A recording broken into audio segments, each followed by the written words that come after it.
You are now rocking with the hottest boxing podcast in the land with your host, Coach Malachi Williams. True.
For the thousands in attendance and the millions watching around the world, ladies and gentlemen, let's get ready to rumble!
Hey, well, hold on. Hey, wait a minute. Hold on. So y'all couldn't hear me all that time? Y'all couldn't hear me? All right, this bitch blown. Bruh. The stickiest of the icky. You want to smoke with the old boy Rick Danny? Hey, man. All right, this bitch. Anyway, let's do a rewind. So this is what happened. I'm looking at the Boxing with Coach Malachi channel, right?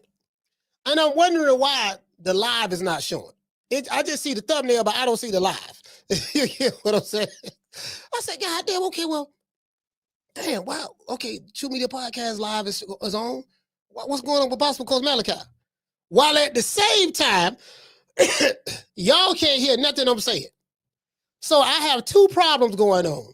Why Boxing with Coach Malachi not showing live, and I didn't even realize that y'all couldn't hear me. My bad. It is what it is. The stickiest of the icky. You want to smoke with the old boy Rick James? Yeah, man, it is what it is, man. Y'all know what's happening. See, it's this shit right here. See, it's this shit right here. What this is I got? It's this right here. This from a dispensary called Sunnyside. Sunnyside, right here in Tampa, right off of Dale Mabry. Right by the football stadium. Yeah. It's this shit. It's this shit right here. That's exactly what it is. I know what it is. Yeah, I know what it is. hey, he said, leave that weed alone. I don't smoke weed, brother. I smoke cannabis. There's a difference. Dudes on the street smoke weed. I smoke cannabis. To this day. There's a difference. There's a difference. I've been left weed alone. I've been left weed alone. You get what I'm saying? I'm on cannabis now. You dig? Anyway, so y'all check it out. So I'm looking at this interview. There's a whole lot going on in boxing. But I'm looking at this interview, right? Of Bozy Ennis and stuff like that. He's talking to the people over there at Fight Hub. You know what I mean? The people over there at Fight Hub. He's doing the interview with those guys. And I think Bozy is over there because he's training Jack Catterall. And he spoke about wanting to. Hey, shout out to Big Mason. Mason, what's going on, fam? Big Mason in the building. Big Mason, what's going on, fam? Yeah, so he spoke about wanting to be able to work with Jack Catterall a little bit more and stuff like that. And he said he didn't work with him at enough time. Sorry about that, guy. He said that he wished he would have had more time to try to implement some of the stuff that he was trying to teach him. He said Jack is real smart. He's doing very well. But you know how it is. Jack Catterall had a trainer. I don't know his name, but it was the guy that was training him for a long, long time. You get what I'm saying? So that's what it is. Y'all hold on. I gotta blow my nose.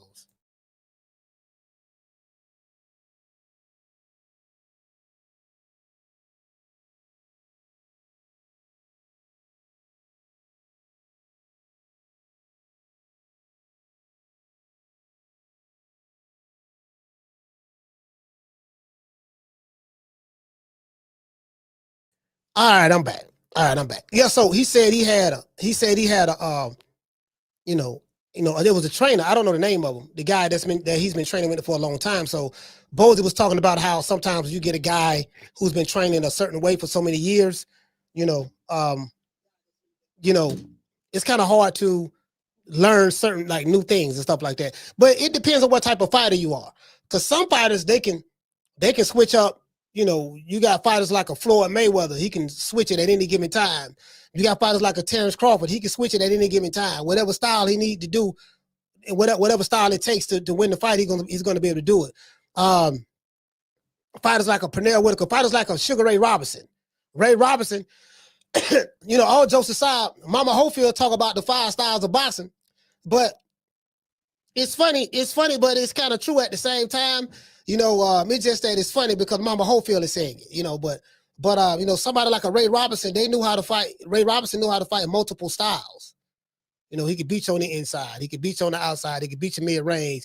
It might be fights where he could just do the jab and stuff like that. Like if you look at that, like when Floyd Mayweather was Pretty Boy Floyd, when he fought Diego Corrales, right? You see how he was out jabbing Diego Corrales. He was able to out jab him, and he was setting him up with the quick check left hook. Like he had a mean quick check left hook Floyd Mayweather had. And then when I was looking at some old Ray Robinson fights, Ray Robinson did that exact same thing. This is why I tell y'all, ain't nothing that any of these guys are doing that they can say they invented. They like to talk bad about the old school fighters, but everything you do come from the old school. Do you get what I'm saying? Like everything you doing came from. I remember when goddamn, you look at some old Ray Robinson stuff or some old Henry Armstrong footage or any of that stuff, right? You see a lot of fundamentals in these fights. And just how they set stuff up, how they got their head off the line and all that stuff there and do the up jab and stuff like that and different angles on the jab. I'm like, man, come on, fam. To this day. You get what I'm saying? Yeah. I'm sitting back watching some old shit. I'm sitting back watching, it's fighters. It's just fighters I really like watching. There's some fighters I really like watching when it's a good fight. I was watching James Toney and Jirov. Jirov, the cruiserweight champion. I think Jirov was from the Ukraine. Jirov was a monster. James Toney didn't nobody expect James Toney to win that fight. James Toney took that boy to school. He took him to school, but it was a hell of a fight though. Like it was close, back and forth. You get what I'm saying? Jirov was a monster. And then Freddie Roach told him, he said, look, man, James, you're losing this fight. You're losing, man. If you go 12, I don't know if you're going to get it. It's just too close. He said, man, you got to stop him. I think that's what Freddie Roach told him. You got to stop him or knock him down or something like that. Lights out was like, okay. and James Toney was tired. He's one of the greatest. He's one of the greatest fighters I've seen that's able to fight while he's tired. Because James Toney was very, very relaxed in the ring. I've never seen nobody that relaxed. Pernell was relaxed, but he was very, very wide awake and alert and open. You know what I mean? He was. You could Pernell eyes to be wide. Pernell be looking like, and like Pernell reflexes was so quick and fast, and he was a very instinctual fighter. Did you get what I'm saying? Shit, I was like, I remember me and Tim Bradley was talking about just boxing. I was like, man, Tim, we was talking about just boxing in general, and I was like, man, I ain't seen nobody get around that weak side the way Pernell Whitaker do it. He said, yeah, man, Pernell was smooth. Then we went to talk about Vergil Lomachenko. Vergil Lomachenko was really good at getting around the weak side as well. And it's like when Pernell do it, it's a combination of footwork and head movement, and then he pivots, he give you that 45, and then you turning around looking for him. Like, damn, what this nigga went at? I shot the jab out there, or I threw a hook, he ducked up under it, and then he went somewhere that way. Then by the time you turn around, he right there with a jab in your face. He don't went around the weak side, and you get what I'm saying? So yeah, I was looking at some old Pernell fights. I was like, man, I say, damn, black fighters don't fight like that no more. Black fighters don't fight like that no more, man. Today's black fighters, man, damn, I'm like, bro, that's one thing I agree with on what Antonio Tarver be saying. He said, man, these dudes ain't got the skills, bro. Bro, where the skills at, bro? I'm just saying, man, like, yeah, they know I'm down here in Tampa training. Why don't they come over here and look me up, get with me, bro? Like, where the skills? and I know what Antonio Tarver is saying. Because I'm like, man, these black fighters today, they don't, damn, bro. You get what I'm saying? I'm like, man, like the black fighters today, they ain't got no skills like that. Like that's why you can't call every black fighter a slick black fighter. You can't do that. Because he's black don't mean he's slick. You get what I'm saying? Yeah, I'm like, hey, shout out to Chastity. Chastity, what's going on? Yeah, man. And what you say? What you say? You say Tarver got dropped by Kid Austin. When? When he got dropped? Oh, you somebody as a trainer?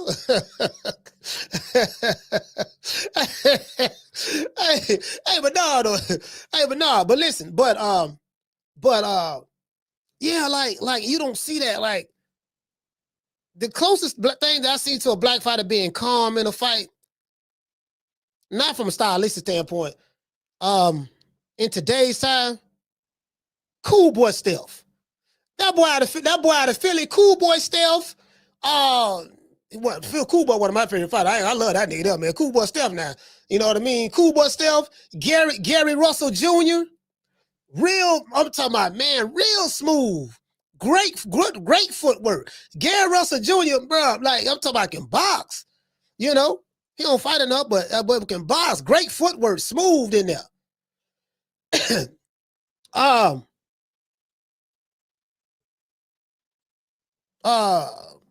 Crawford, Terence Crawford. Yeah, Terence Crawford. Terence Crawford got damn good footwork.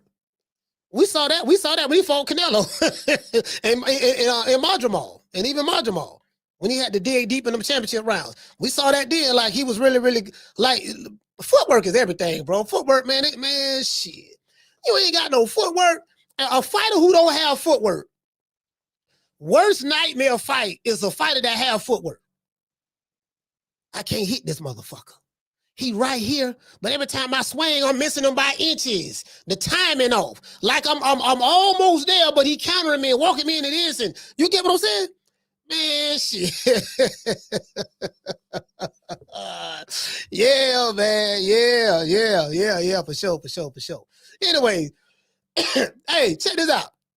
Hey, shout out to Miss Black Panther. Hey, Miss Black Panther, check this out. I was watching The Last Dragon for the 45th time.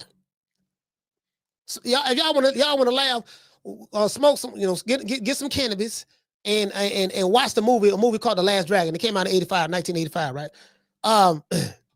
Yeah, it came out in 1985, right? Like, bro, like this is one of the funniest movies ever. One of the funniest movies ever, right? It was a dude from Harlem named Show Enough. He had an S curl too. And he used to walk around the city of Harlem, Harlem with shoulder pads on. Nigga had some shoulder pads on, a karate outfit, and he was like 6'5", right? And he had his little minions and hitchmen around him and women and stuff like that. And the fight started with him and Bruce Leroy. It wasn't nothing that Bruce Leroy did to him. The man walked, the movie started, the man walked in the movie theater. All this shit started because he wanted to watch a movie. He just wanted to watch a movie, right? I'm like, man, this nigga, he coming in there and shit.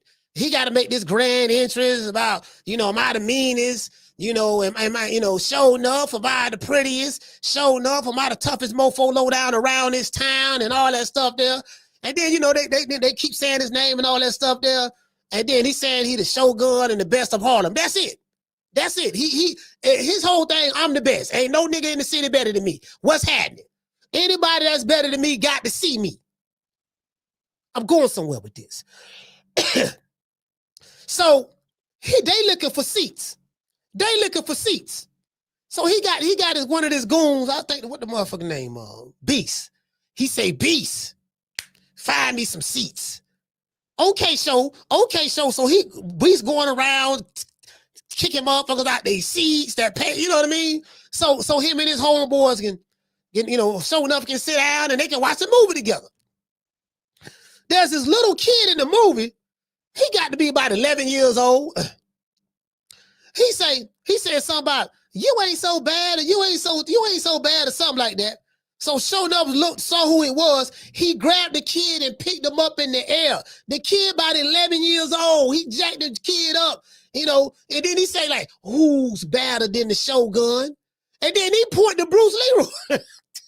Bruce Leroy minded his own business. The man sitting on the front row eating popcorn with chopsticks. Ain't bothering nobody.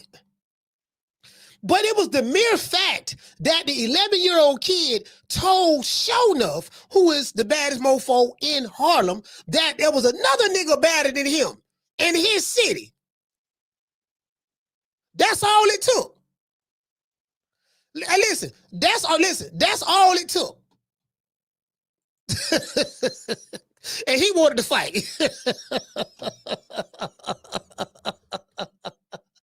Bruce Leroy did everything in his power not to fight Shonuff. He was ducking the whole movie.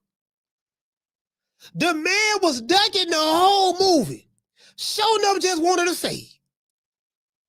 Shonuff even went to Bruce Leroy dojo. He went to his dojo. Made the nigga get out on his knees and kiss his Converses in front of all of his students.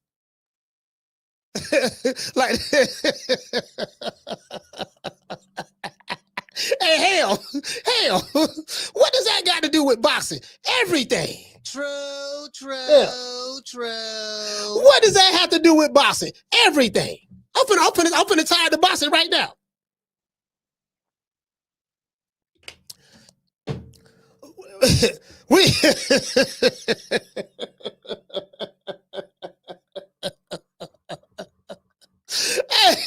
Hey, we had a dude from Philly named Shonuff, aka Boots. He made a decision. I'm the baddest Shogun around this town, and I'm tired of niggas saying I'm ducking. I'm tired of nigga calling me a duck. I'm tired of people saying I ducked this nigga down in Mexico. I down in Texas. I tell you what, I'm finna pull up with my Philadelphia Timberland boots, with the Philadelphia Eagle wingtip shoelaces. I'm pulling up with my hoodie on, with my dog boys. We call the shades in Florida dog, but they got my dog boys, because they dark shades. You know what I mean? But I'm coming to the Fort Worth with my Lokes on by myself. I told Gilly and Wallow, I got it. Y'all can't come with me this time. I told Greg Hatchett, I got it. You can't come with me this time. I told my daddy, well, my dad is in the UK anyway with Jack Catterall. I told my brothers, no, I got this by myself. I'm going by myself. Told Meat Mill, don't worry about it. I told Lil Coochie Bert, don't worry about it. I'm going by myself. True. Nigga came. Hey, the man came. The man came. It's Fort Worth by himself. Pulled up like show enough. Who's better than the Shogun? Virgil Ortiz, that's who. Virgil Ortiz. Virgil Ortiz. Eddie, yeah, mate. What's going on? What's going on, Booth? Hey, man, get on the plane. We going to Fort Worth. Fort Worth for what? Listen, I'm finna step to this fool, Virgil Ortiz. They telling me that he better than the Shogun. That nigga got to see me. True. Boots pulled up. Yeah, we finna take care of this shit right now. Tired of this shit. I'm tired of you. He say, you and your people been talking crazy. Look here, Bruce Leroy. You and your people been talking crazy. I'm tired of this shit. We finna handle this shit right now. What's up? No, my people wasn't talking crazy. You and your people was talking crazy first. It was you guys. We wasn't saying anything. Well, no, your dad, you said this, he said that. Well, no, that was retaliation. That was after you said something. Talking now. Man, nigga don't pull up at your house, man. Wait, nigga saying what's up. Wait, no, I wasn't talking trash. It was you that was talking trash first. So both of y'all going back and forth, talking about who was talking the most trash. But the most important aspect was showing up pulled up. What's up, Bruce Leroy? What you want to do? That's the moral of the story. Show enough pulled up and came to your house. Man, what's up? What you want to do?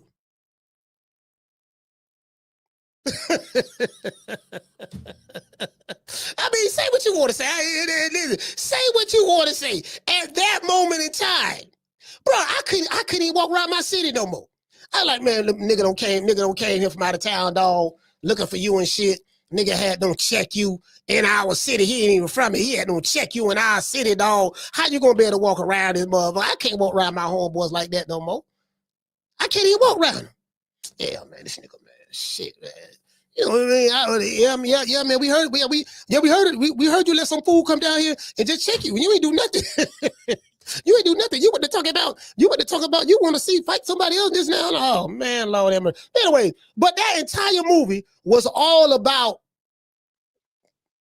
a kid telling Shonuff that there's somebody in Harlem that's better than him. That's all. So anyway, we need some more Shonuffs out there. That's all. True. Yeah. True. You know what I'm saying? That's what it was all about. Anyways, shout out to Shaw Cool Hand. Shaw, what's going on? Benny Bronco, what's going on, fam? Yeah, that was what it was all about. Nigga, Master Goku, what's going on?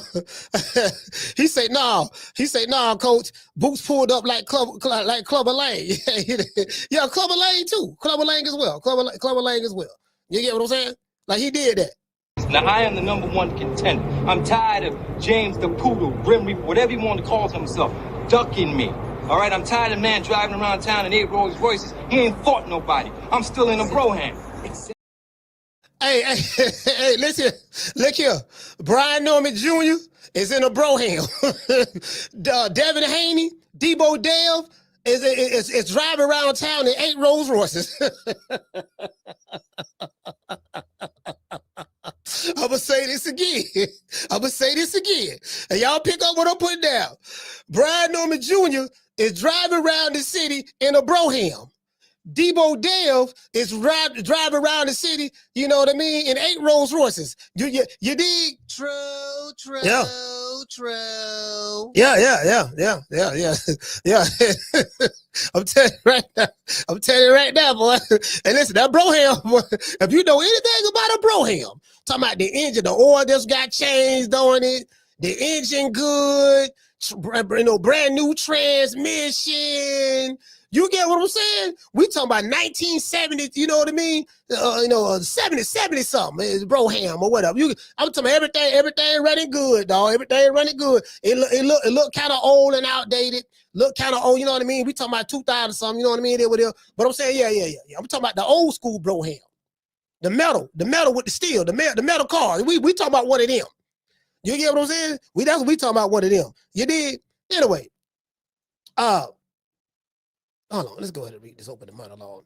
Bozy Ennis reveals why Jaron Ennis refuses to fight Errol Spence now. And I like this. I like the fact that Bozy said this. I really do. In a recent interview with Fight Hub on Fight Hub TV, Bozy Ennis explained why he was not interested in fighting Errol Spence Jr. next, meaning for his son. The interviewer asked Bozy if he would take the Spence fight. Now, we do know that Virgil Ortiz is trying to make a fight with Spence right now at the very moment. Understandably so. Spence ain't fought in 2.5 years. He don't had cataract surgery 2 times. He had cataract surgery on the left eye and the right eye. You get what I'm saying? And he don't had a horrific car accident. Remember, they were saying all that shit. When Crawford beat him, yeah, man, a horrific car accident. Man, you know what I mean? You caught the man off the car accident. Then, everybody discredited him. I get that.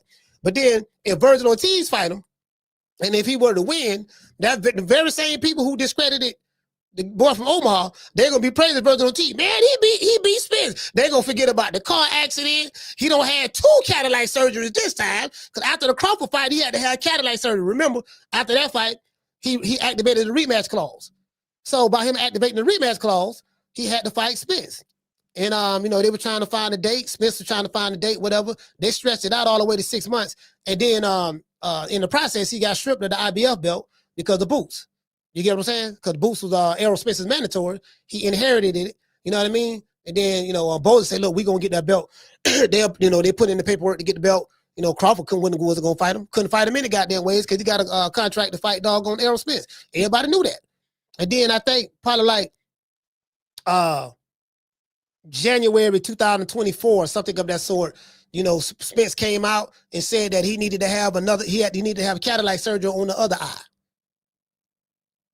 And then the rematch clause expired because he had 6 months. They had to fight within 6 months. They had to fight, they had to make that fight within 6 months.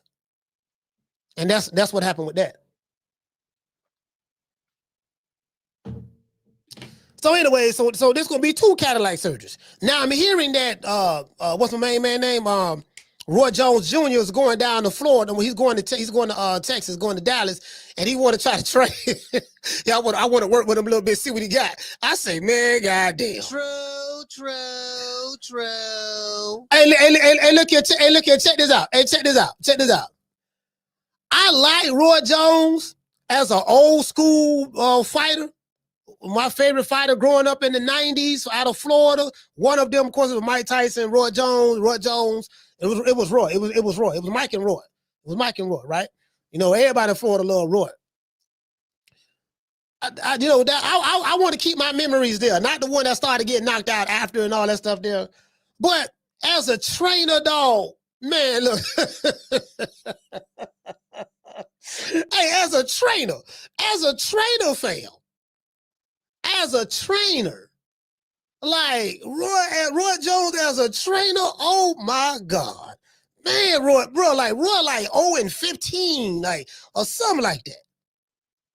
If he got some good fighters, I don't know. You know what I mean? I haven't really seen all of them, but I'm like, bruh,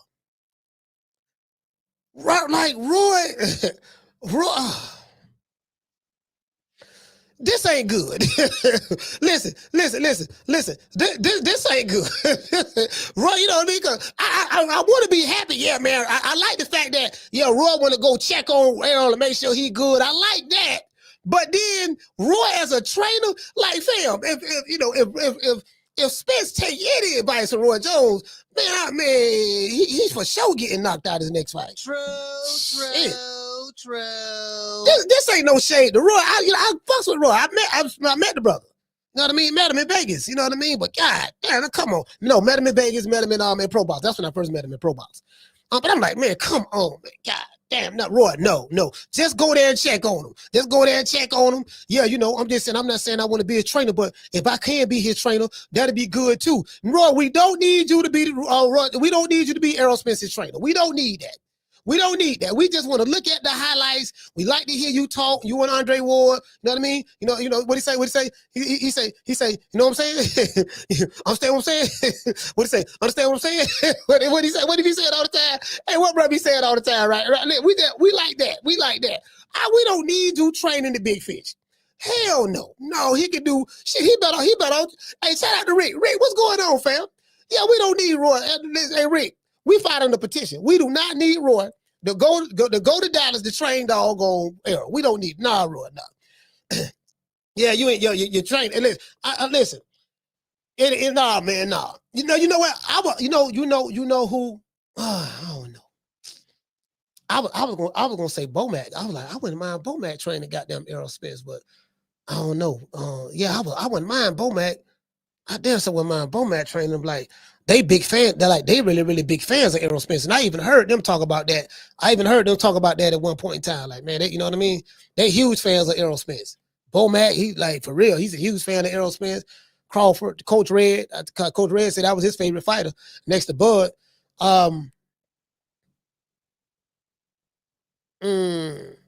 Yeah, I went either that or Bozy. Bozy. I wouldn't mind seeing Errol Spence train with Bozy. Bozy, what, about 70 years old? I wouldn't mind seeing him train with Bozy. Did you get what I'm saying? You know, yeah, I wouldn't mind seeing that. I wouldn't mind seeing that at all. But I think if Errol get with Bomac, then he's going to get the whole package. You're gonna get Bomac. It's gonna be Coach Red. It's gonna be Saul. It's gonna be Bernie. It's gonna be Chet. Chet is the strength and conditioning coach. It's gonna be Ashley. Ashley, she the other strength and conditioning coach, and they can really, you know what I mean? they got a really, really good package over there. They got a really good package over there. Hey, shout out to Flex. What's going on, fam? Hey, hey, I'm like, hey, man, you know, again, and then another thing too. I know Errol Spence say he don't do no tune-ups. I want to see him back in the ring with a tomato can. All these other niggas fighting tomato cans. True. Yeah, and Errol, you ain't gotta be the one to not fight tune-up. That's your ego talking. Yeah, come on back and fight a tune-up, fam. Yeah, we got shit. Shit, Golden Boy got a whole bunch of tune-ups. That's all they have over there. They got some old niggas away who got a name, but the has-beens, they ain't got it no more. Let's see. And shit, Golden Boy, that Golden Boy protection program, yeah, man. PBC had it on lock too. They did have it on lock with the protection program, but Golden Boy got it on lock right now.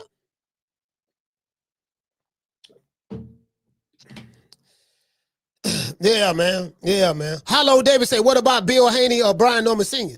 Well, Bill Haney ain't no trainer. Bill Haney more like a overseer. Bill Haney more like an overseer or a motivational speaker. You get what I'm saying? Somebody in the chat said, what about Brian Norman Jr. or Bill Haney? And I'm like, well, you know, Bill, as I said before, and shout out to Dollar Bill. But Dollar Bill more like a motivational speaker. You get what I'm saying? He the dude that, you know, he can whisper words of inspiration into you, like he told Crawford, like he whispered words of inspiration into Crawford. He was like, yeah. He say, Bud, look here, man. You know, don't worry about Spence, because this was around the time he was trying to fight Spence. Right before that fight got made, he said, don't worry about Spence. He said, look at Canelo, that's your fight. He really ain't that big. You get what I'm saying? So we talk about the master teacher, Bill Haney. Bill Haney is more like a master teacher, a motivational speaker. He more like the Reverend Ike of boxing. You know, you can't lose with the stuff I use, and it's better to have money than to need it than not to have it. You get what I'm saying? And how do you help the poor, as the late great Reverend Ike would say? How do you help the poor? Keep from being one of them. True. Yeah. How do you help the poor? Keep from being one of them. That's it. If you broke and I'm broke, it don't make no sense of me being broke and you broke. If you broke and I'm broke, we both broke. I can't help you, bro. You get what I'm saying? So it is what it is. Hey, shout out to the natural. Hey, the natural, what's going on, fam? Yeah, I can't, you know. And we say, yeah, Butter McGirt. Yeah, Chris Legg said Butter McGirt. Yeah, Butter McGirt. Yeah. Butter McGirt will be a good teacher. But we gotta test the waters though. See, what I don't like what Virgil Ortiz trying to do, he trying to jump on the man. The man don't have two Cadillac surgeries, car accident, bitches knock out. He trying to jump on the man now for money. He chasing a check. Cause he ain't making no money over there like that. They go to boy. They ain't got no reason to pay him like that. Cause he ain't really fighting nobody. So you know they got him over there, got him in that boy with the protection program. Look here, baby boy, don't worry about it. Now you ain't gonna make a whole lot of money over here. You know, unlike Ryan Garcia, you ain't gonna make a whole lot of money over here. But what we gonna do, baby boy? This is what we gonna do. What we gonna do, baby boy? We gonna we gonna package you up real well. We gonna package you up real well. We gonna get some W's under your belt. You get what I'm saying? And I'm gonna get out there and talk my flam, pop it like I pop it. You know what I mean? We gonna build you up. Don't even worry about it. We got you. You get what I'm saying? And we gonna keep you out of harm's way. You ain't got to worry about getting nothing that we don't think, anything that we even think that's remotely gonna whoop your ass. We gonna keep you away from them, okay? So don't worry about that there. Just come on over here, sign this witness protection program contract, Golden Boy Protection Program, and we guess what? We got about 5 or 6 tomato cans lined up for you right now. True. There go Rick. Rick over there hating. Rick say Bill's such a lame. Rick, look here, man. Rick, this my dog. Hey, I fuss with Rick. Rick, look here, man. Don't be talking about Dollar Bill like that. The master teacher, Rick, don't be talking about him like that. Bill Haney breathe words of wisdom into the nostrils. And the wisdom enters the nostrils and goes into the brain, and it makes the molecules and chromosomes within the brain change so that they can start believing in themselves.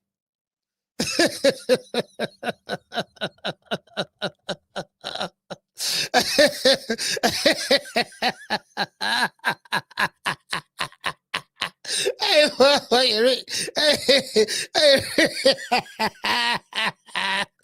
he said he's supposed to be 50. He's supposed to be 50 and old in these streets. The man say he's 50 and old. That's what he say. He say.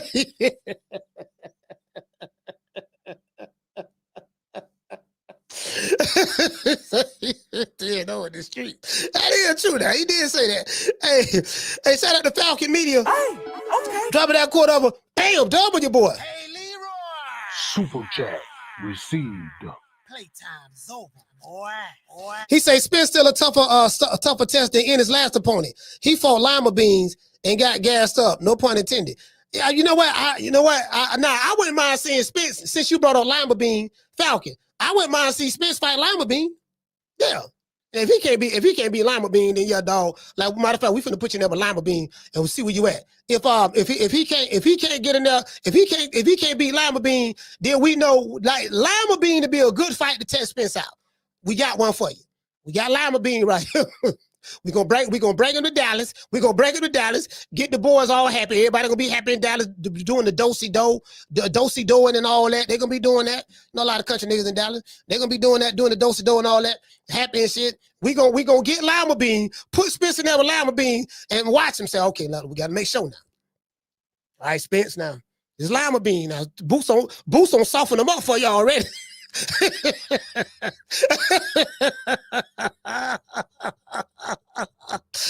hey, Ham. Yeah, Boots don't soften them up for you already, so we gonna put you in there with Lima Bean. Bring him to Dallas, see what you looking like. Now we gonna, you know what I'm saying? So you know this is we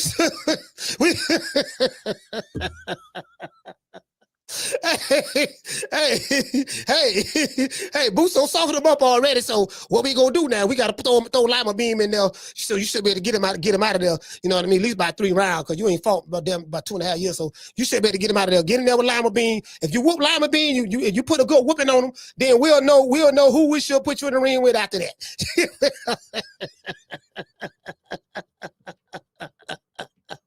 He say Lima throwing fights, coach. No, he ain't throwing no fights. No, he ain't throwing no fights. He ain't good enough to throw a fight. No, he got stopped in the last fight. He ain't good enough to throw a fight. He ain't throwing no fights now. Now he ain't throwing no fight. They paid that. They paid him. Lima Beans. Somebody said it in the chat. He said, yeah, he got two Philly cheesesteaks. He paid that. Boy, they doing niggas dirty over there. Matchroom, boy, they ain't paying nobody nothing. I'm like, Boots, they paying Boots, but his opponents can't get nothing, boy. You know, boy, I heard Stanley on got a little something. You know what I mean? But that's because he with the PBC. Shout out to Tip Bayless. Hey, okay. Dropping that quarter over. Bam, done with your boy. Hey, Leroy. Super chat received. Playtime's over, boy. Hey, what to say, Tip? Tip say Category Storm arriving November 22nd. Tip, Debo Dev at 5. True. Debo Dev at 5. Down from the bar, there's a platform stage. People pimping, sharp as razor blades. What he said?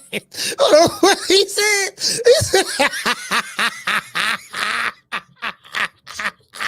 He said, hey, coach, Lima B would get a Trill burger after that fight with Spence. Hey, look here, baby boy. Baby boy, look here now. I'm going to pay you a little bit more better than Spence. Now, with Boots. Now, Boots gave you 2 Philly cheesesteaks, baby boy. I mean, that's cool, but, you know, the Philly cheesesteaks, it got a lot of grease in it and all that stuff that's bad for your arteries. Don't even worry about that, baby boy. Look here, when I get through whooping your ass, we going to give you ever heard of Trill burger? Yeah, Trill burger, yeah, you know, Bun B and Pimp C, and they used to talk about Trill burger and all that stuff, and I remember that. Yeah, I tell you what, baby boy, we gonna do you a solid. You ever ate a half a pound Trill burger before? So we got the onions, the tomatoes, the hot sauce, you know, ketchup, all that shit on there. Just how you like pickles? Yeah, cool. Don't worry about it, baby boy. Look here, one Trill burger tastes way better than them 2 Philly cheesesteaks you got paid. True. This nigga fighting for cheesesteaks, fam. Like, how you go whoop it? Hey, listen, check this out. Eddie Hearn done paid this man. Boost don't pay this man 2 Philly cheesesteaks. So listen, if Spence can't beat Lima Bean, it's over. Yeah, Spence is over with, dog. Like, listen, if he even go the distance with Lima Bean, he can't even go the distance with me. Like, look, okay, we know because you've been gone for so long. Look, we're gonna put you in a 10-round fight. It's a 10-round fight. We're gonna put you in a 10-round. We're gonna give you about 6 or 7 to stop him. We're gonna give you some wiggle room now. We're gonna give you about 6 or 7 to stop him. Don't even worry about it. I got Coach Malachi on the PR campaign right now. He's letting everybody know, look here, baby boy, we just want to see, we want Spence to test the water. Spence want to fight a champion right now, but I had to talk him down and say, look here, Spence, look here, baby boy, hold up, swole up. I know you're Superman, I know you're Thanos, I know you're Dark Side, but don't worry about that baby boy. You ain't got to be doggone showing up right now. Check it out. We need to see what you got left, right? So we got Lima Bean over here, right? Slick black fighter from Germany. You know what I mean? Now, we want to test the waters with him. He's a former champion now. I know you don't want to fight number champions, but this guy's a former champion. He a former champion, man. I ain't never heard of him, man. Man, what belt he had? He had the IBO belt, the IBO junior middleweight champ, man. He's a former IBO champ. You know what I'm saying? Man, I ain't never heard of that belt. Look, that ain't the point. The point is we got to sell it to the public. We're going to let the public know. Everybody in Dallas going to be happy just the fact that you coming back. So don't worry about that. We don't talk to Jerry Jones. The Dallas Cowboys team, they on board. The cheerleaders on board. We don't spoke to Yellow Beezy. Yellow Beezy letting all the promoters know in the city. We don't spoke to Rainwater. We don't spoke to E over there at Boss Talk Radio. We got everybody. I don't holler that. Just say no score. Just say no score. I just hollered at him as well. I think he down in Houston. I don't talk to my main man, Big Ant, Urban Politicians TV. Don't worry about it. All hands on deck. True. Hey, Mika, all hands on deck. Don't worry about that. Let us worry about selling the fight. Let us worry about selling the fight. All hands on deck. We finna get you back in the game, baby. We finna get you back in the game. All they got to do is call the old boy. Hey, check this out. Hey, Boots. I'm finna give you a layup. Boots, I'm finna give you a layup, Boots. Now, you're gonna have to fight them other champions in the weight division, right? Because Virgil Ortiz still gonna stay the far hell away from you, right? But the good news is the zone trying to make that fight. They want y'all to fight. So I don't know if y'all gonna fight next, but he gonna have to fight you one way or the other, right? Until then, I'm gonna let you guys in Philly know something. This is how you promote Boots. I'm giving y'all a layup. Cause I do this shit. For real, right? And this is freestyle. This is off the top of the dome. Boots need to put together a commercial ad. Social media ad, right? And he need to have all the background chatter, all the noise in the background, like, you know, different media outlets, YouTube channels. Man, Jaron Ennis is a duck. Oh, he ducked Crawford. Oh, he ducked Vergil Ortiz. Man, he ain't fight nobody. He 35-0 with 72 knockouts. This and that. They keep saying he the phenom and yada, yada, yada, all that stuff there, right? Just have all the, like, the noise in the background, like your critics in the background talking, and then show Boots, like lacing up his shoestrings, jump roping, this and that, show him working out while at the same time hearing all this noise in the background, and then have it get real dark. It's light, right? It's light in the gym. Then have it get real dark with a thunderstorm coming, right? You hear the noise and all that stuff there, the rain. You hear the rain, right? And then show a video. Where Boots had them stepping into the ring with Virgil Ortiz. It was at that point in time where he got tired of hearing all the critics and all the people calling him a duck and all that stuff there. He got tired of it. Now he finna go step to Virgil Ortiz. And he steps in the ring and show what Boots selling them out and all that stuff there, yada, yada, yada, yada, yada. Then show what Virgil Ortiz went to talking about, his dream fight, his Spence. And this is going to be a quick commercial ad. All this going to be within 60 seconds. It's a quick commercial ad, right? And, you know, my dream fight is Spence, and we want 10 million, and we're the A-side, this and that. It did say duck language. Like every time Oscar them say something, have the word duck language up under. This is duck language. Everybody know that, right? We say that over here all the time. And then you close the commercial ad like this here. Now, this is off the dome. You got Freddy Krueger music playing in the background. Nightmare on Elm Street. 1, 2, Boots is coming for you. And then show flashes of Virgil Ortiz. 3, 4, better lock your door. Boots is coming for you. Boots came to Fort Worth, Texas, stepping in the ring. Nigga, I'm stepping to your front. I'm stepping to your doorstep, nigga. What's happening? 3, 4, Virgil, lock your door. 5, 6, Ortiz is a bitch. 7, 8, better stay up late. You get what I'm saying? Just had that and just had that bitch closed like that. You know what I mean? And then have Boots like, yeah, I'm coming for everybody. I'm coming from everybody. I want all the belts. You know what I mean? This my division. And then just have it like that there. Like right now, we make it very, very suspenseful. Cause right now I'm giving you Philly niggas over there hands up. That's how y'all need to do it. If you want to promote them, because I'm telling y'all, going into 2026, you fighters have to be a lot more savvy. The best thing Boots did was come to Fort Worth and step to Virgil Ortiz in his own backyard. That was the best PR move he did. Now he need to, you get what I'm saying? He need to go do that. Yeah, I'm finna go step to this nigga right here. Nigga, what's happening? Finna go step to you. Nigga, what's happening? I'm tired of these niggas calling me a duck. I'm finna go step to you. Yeah, goddamn it. Yeah, I'm tired. Yeah, you call me a duck. I'm finna go step to you. You get what I'm saying? Like, he need to do that. We talk about maximum pressure. True. Hey, shout out to Bruce Gas. Bruce, what's going on? Now, we're gonna talk about Debo Damn them later. But I'm saying, this what I would do. If I like, you know what I mean? I had, the resources, I had the time to do that. I could do it myself. If I had the time to do it, but you got to get a nice little crew together, and you got to get a good editing crew and stuff like that, and make it very cinematic. You got to make it very cinematic, impactful. It could be like 45 seconds. 45 seconds might be too long. But it could be like between 30 to 45 seconds. That's it. Bam. Short, nice, sweet, get to the point. Or even a minute long. As long as you got a lot of stuff going on. You get what I'm saying? Yeah, man, that's how you do that. Yeah, that's how you do that. We talk about maximum pressure. You get what I'm saying? Because you gotta reverse the narrative. You gotta try to reverse the narrative. You know, because we know how Golden Boy get down. Oscar De La Hoya he gonna protect his assets. No more slick black fighters. No more slick black fighters. True.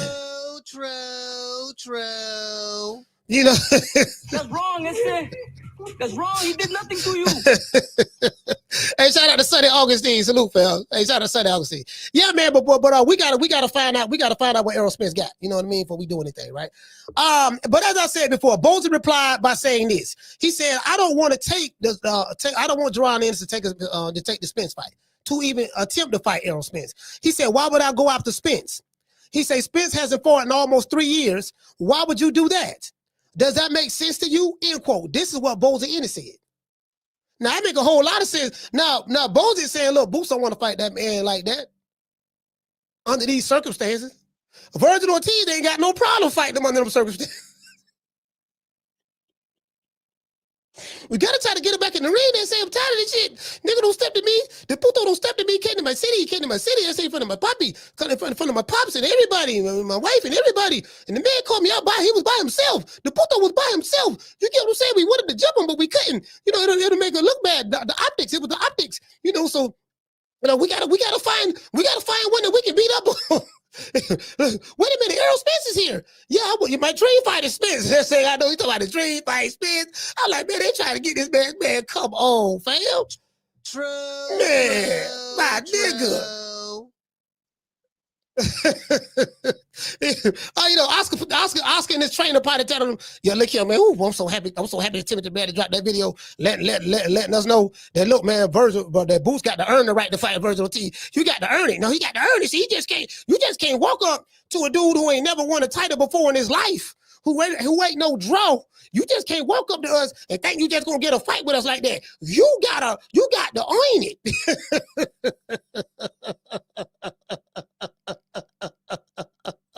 He said, you got to own it. Like, oh, you got to earn it. Oh, got to own it. Oh, okay. All right. Got to own it. You get what I'm saying? Like, man, shit. It's like chasing a female with no ass. Just imagine being a dude, you chasing a woman with no ass. You know how disappointed you be like you only see the face, right? I'm telling you, this how I was back in the day. I'm just, you know, shoot you jitterbugs. No, that's how I was back in the day, right? You know, because the white women was known not to have no ass back then. They were flat as an iron board. No disrespect, but this is the truth, right? Now the white women today, they thick and chunky. I don't know what happened. From the time I was growing up, you know, going to school until now. But the white women that was around at that time is totally different from the white women that's here now. Because some of these white women I be seeing in the gym that I go to, you know, you get what I'm saying? You know, I'm like, thank God my faith is strong and Dr. Umar-ism. Thank God my faith is strong. You get what I'm saying? True. Yeah, it ain't like shit. But it's like just like that. You know, ran up on a woman, she put it in the motherfucker, but she ain't got no ass. Like, damn. Like, damn. Shit. Yeah. You get what I'm saying? You know, so anyway. Hey, hold on. I'm gonna let y'all know something. Kim Kardashian didn't have no ass. Some of y'all don't know that. Kim Kardashian was flat as an ironing board. Kim K had to win and got the whole body done. Like, bro, like, you get what she don't got the whole body done. But that's another story for another day. You know, because she got it done so long ago, people forget. People forget. I'm like, yeah, man, motherfucker, shit. Yeah, man, she was flat as an iron board, bro. I'm trying to tell you, man. Yeah.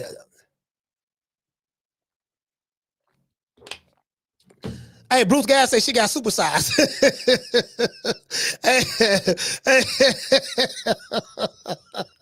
You know, hey, sometimes you get a little weak. Sometimes I had to think about Dr. Umar. I said, yeah, I don't want to piss Dr. Umar because Dr. Umar say snow bunnies. He say black queens forever, snow bunnies never. You get what I'm saying? I'm like, yeah, man, I don't want to fall out with Dr. Umar.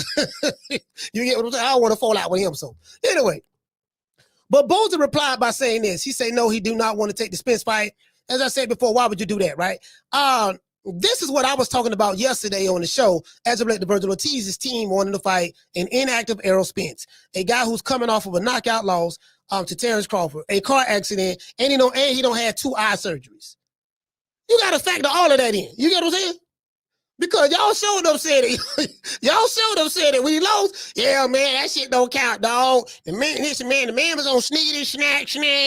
Let's see. Errol Spence ate Mike Tyson edibles that made him sleepy. His baby mama gave him something to eat in the locker room that made him sleepy. It was a clone. That was a clone, man. I wasn't no Spence. That was a clone. I said, okay, it was a clone, huh? They were the holler about. Yeah, man, something wrong. Something was in that man's glove. Why you think Derrick J was squeezing his glove? The man had something in the glove. Man had egg weights. He had the same egg weights Tyson Fury had in his glove when he beat Wilder. You know both of them fight over there at Top Rank. You know they used to be at Top Rank. You do know that Crawford wasn't with Top Rank when this fight happened with Spence. Yeah, but that ain't the point. The point is he got connections with Tyson Fury. He got them same egg weights. That's why Derrick J was feeling them. You know what I mean? He felt. So I'm like, all right, look, man. So okay, I get it. I get all that, right? So now, but if Virgil get him and beat him, we ain't gonna hear none of that. I'm sure we ain't gonna hear none of that. Yeah, man. I'm just saying, the big fish. The big puto. We caught him and say, hey, that's how they talk in LA. Hey, listen, let me tell you something. LA, man, listen, them LA Chicanos, bro, LA Chicanos are some of the funniest mofos you ever want to meet. I used to live off of 21st and Arlington, right? 21st and Arlington. I lived in LA probably a year and a half. I stayed off of 21st and Arlington. That was right between Western and Adams Avenue, right by the 10 freeway. And I think that's a Bloods neighborhood. That was a Bloods neighborhood.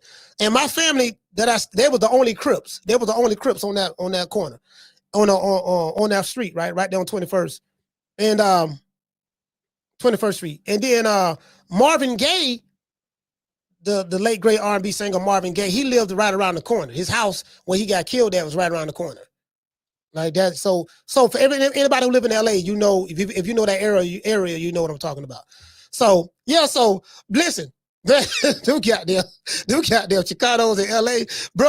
I sit down, listen to them talk all day.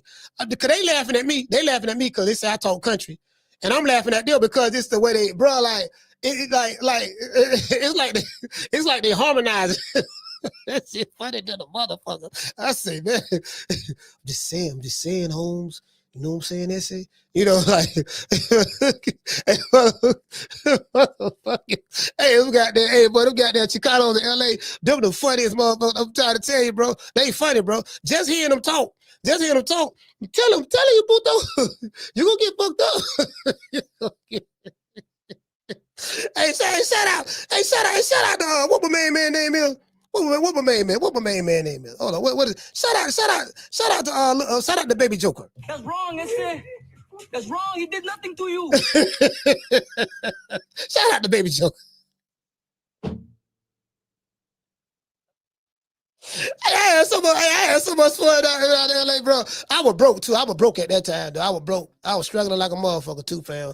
Yeah, that shit. It was rough. It was rough, but at the same time, I was rapping that day. I was a rapper then too. I was trying to get a record deal.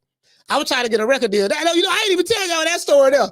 I gotta tell y'all. Remind me to tell y'all that story. When I was in LA, I was trying to get a record deal. This some true shit. Oh, hey, I gotta call my cousin Harold. I'm gonna call my cousin Harold. He still. I think he still live over there. I'm gonna call him and try to get him on the show, get him on the phone, and he'll tell you. He used to take me to a whole bunch of studios and shit. I'm trying to make a demo tape.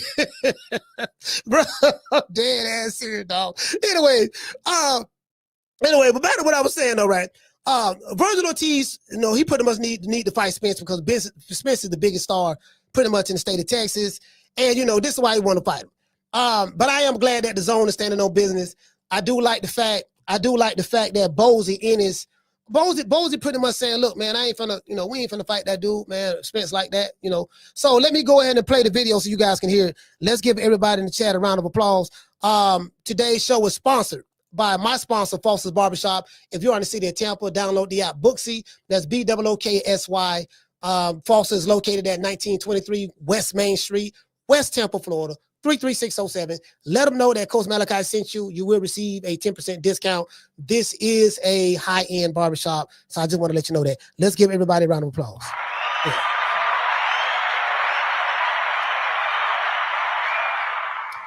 Hey, shout out to Sheila. Shout out to Sheila from Killer Cali. Sheila, what's going on? I want to dedicate this show to the hood. I want to thank the whole hood who came out here. I love y'all. I did this for the hood. Y'all know I beat that boy. Yeah, man, it is what it is, man. Shout out to AB. AB, you didn't beat that boy. I know you thought you beat him, but you didn't beat him. But it is what it is. Don't worry about it, AB. Don't worry about it. We got you. Hold on. Now, wait a minute. Where Bozy at? Here go Bozy right here. A minute y'all see Bozy. Because I want to drop these phone lines, but I want y'all to see Bozy. Here go Bozy right here. This is what Bozy had to say. And to have that on your resume, I think only boosts his career. For Spence? Yo, Spence still got a beautiful name, a big name, man. You know what I mean? But I would like to Spence to get in, get back into the boxing and get some few fights before you even think about fighting Spence. You know what I mean? Spence is another great fighter, man. You can't count him out. You know what I mean? Well, what do you make of Conor Benn this weekend? Obviously, he's usually at 147. Why would you do that? The title. Who else got the title at that weight? Talking about title. Pandora. So he's saying that okay, we can't get Virgil Ortiz. This video is basically saying that Virgil Ortiz don't want to fight. Seem like he don't really want it right now. So he's saying, well, Boots have options. He can fight those other champions in the weight division, which I think that's what he should do anyways. Because Virgil, bro, listen, it's gonna take the president of the United States to sign an executive order to even make Virgil Ortiz want to even get anywhere near Boots in order for him to fight. Anything outside of that, it ain't happening right now from what I'm seeing. So, anyways, hopefully the zone can, but it is what it is. But this is what he's talking about, the other options that Boots have. I guess the Charlo, do he still got the title? Yeah, Charlo. I guess whoever's there, whoever got the titles, we going after. Would you take a Spence fight? No, I don't. No, I wouldn't take Spence fight. Why would you go after Spence? Spence ain't fought in like 3 years. Bozy said, no, we won't go after no Spence. Why would we go after Spence? He said Spence ain't fought in like 3 years. But guess what?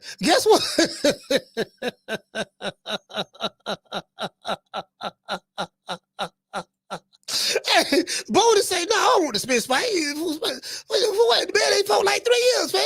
We ain't gonna do the man like that.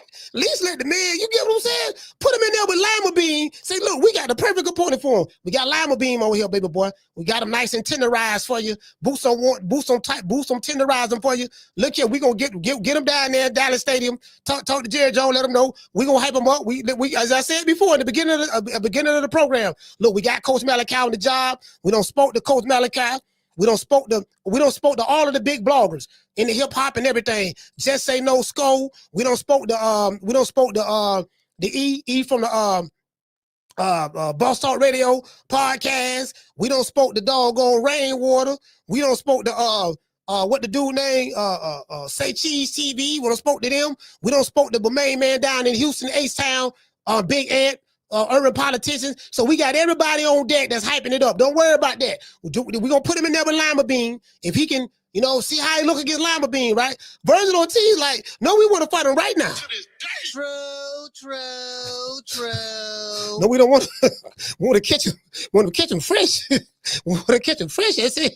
We can catch him fresh. He's the biggest name. He's still the biggest name in the city. He's bigger than me, and he hasn't fought over 2.5 years. And I'm tired of this shit. I'm tired of playing second fiddle to this puto. Listen, let's see if we get him in the ring. He ain't fought in a while. We gonna beat him up, and then I can take the throne.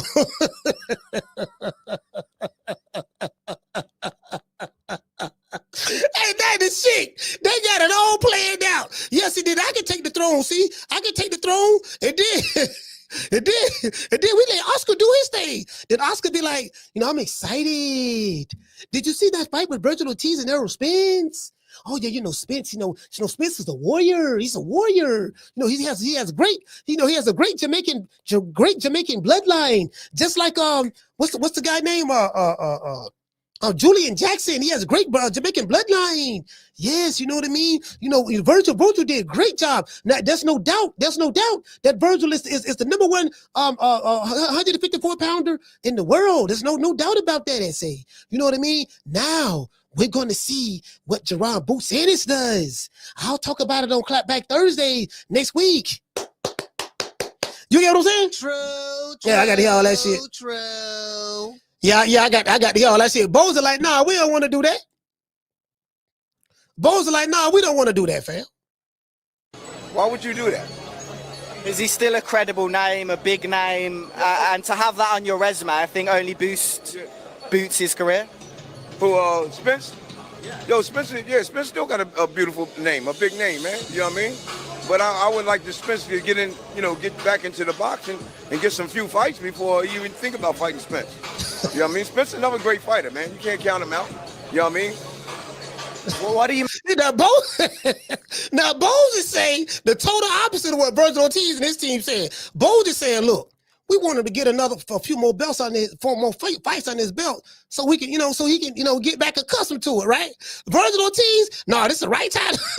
Hey, that is shit. Brain, boy, they the total opposite. Yeah, dog, right now, this the perfect time to get this nigga right now, dog. Who coming out two Cadillac surgeries, car accident, knockout loss, 2.5 year layoff. Yeah, this the right time. True. Hey, shout out to Benny Bronco. This the right time. This is the oldest trick in the book, fam. This is the oldest trick in the book. Literally. Hey, Mr. Tomato Can, this is the oldest trick in the book, fam. That's all I'm saying. Listen, they doing it with no, and then Virgil say, I don't care what nobody thinks. That's the fight I want next, and I don't care what anybody says. So, I didn't understand why Virgil Ortiz said that, right? I don't understand why Virgil Ortiz said that. Then I realized, the reason why Virgil said that, because he understands the optics.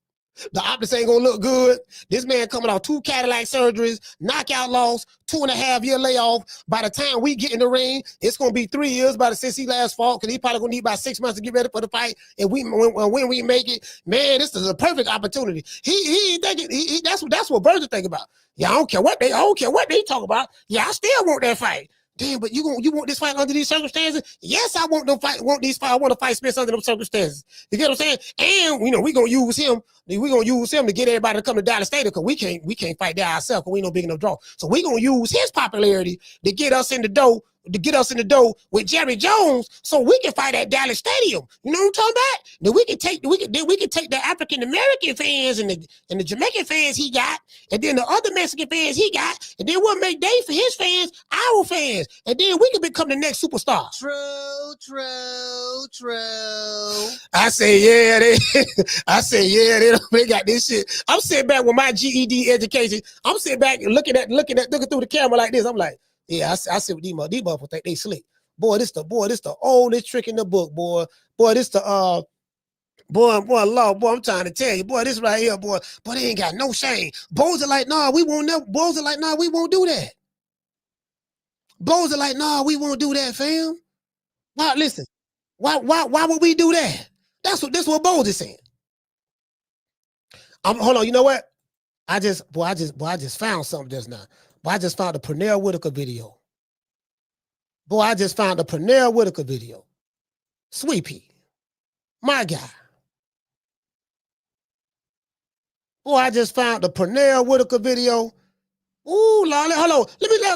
Let me show you Jitterbug something. See, these Jitterbug don't know. They don't know. We talking about getting around the weak side. I'm finna show you what the weak side look like. A lot of these Jitterbugs. So I want y'all to see this here. This guy right here, 2 great Hall of Famers. R.I.P. to Sweet Pea. 2 of the baddest mofos that ever put on a pair of boxing gloves. The guy on the left is Sweet Pea Pernell Whitaker. The guy on the right is Azuma Nelson. Zuma Nelson moved up, fighting Pernell. Pernell pretty much schooled him the entire time. He kept pressure on. Like, this is how you deal with a pressure fighter. This is what Oscar De La Hoya fears with Jaron Bozy Ennis if him and Vergil Ortiz were to fight. This how you beat them flat-footed come forward for guys, right? Watch this. He shoot the jab out there. Saw that? Well, let me play it and then we'll do a replay of it. Pull a counter. Turn him on the weak side. Turn him on the weak side. Slip side. You see the slip and roll. Pull a counter. Pap. Come back to the left, right hook. And then turn him again. Come around the weak side. Y'all see that? Pull. Pap. Right there. Y'all thought Floyd Mayweather the only one did that, huh? I know y'all did. Where you think Floyd got it from? Ray Robinson used to do it too. Salvador Sanchez used to do it too. See, that's getting around the weak side. Now let's slow this down. Let's slow this down right here. Let's slow this down right here. Now, this is a mid-range fight. He's out of Pernell. Whitaker is out of now. He's standing straight parallel, but he's backing up. I'm catching the motion.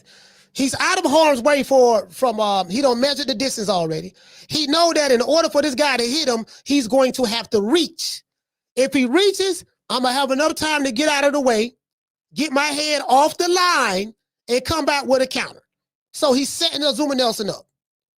Azuma gets close. He shoots out Pernell shoots out the jab. But it wasn't like a power jab. He just flicked it. When he shoot the jab out, guess what?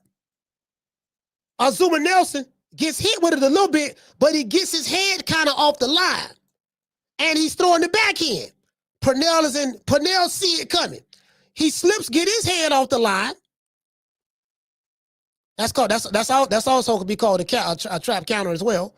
Set the trap. And then when he threw with his right hand,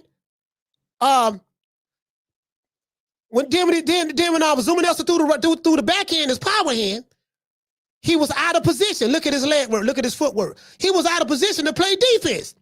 Pernell stopped on the dime, planted, and came back with a counter right on the chin. Zuma Nelson pulled his hand back to try to play defense, but it was too late.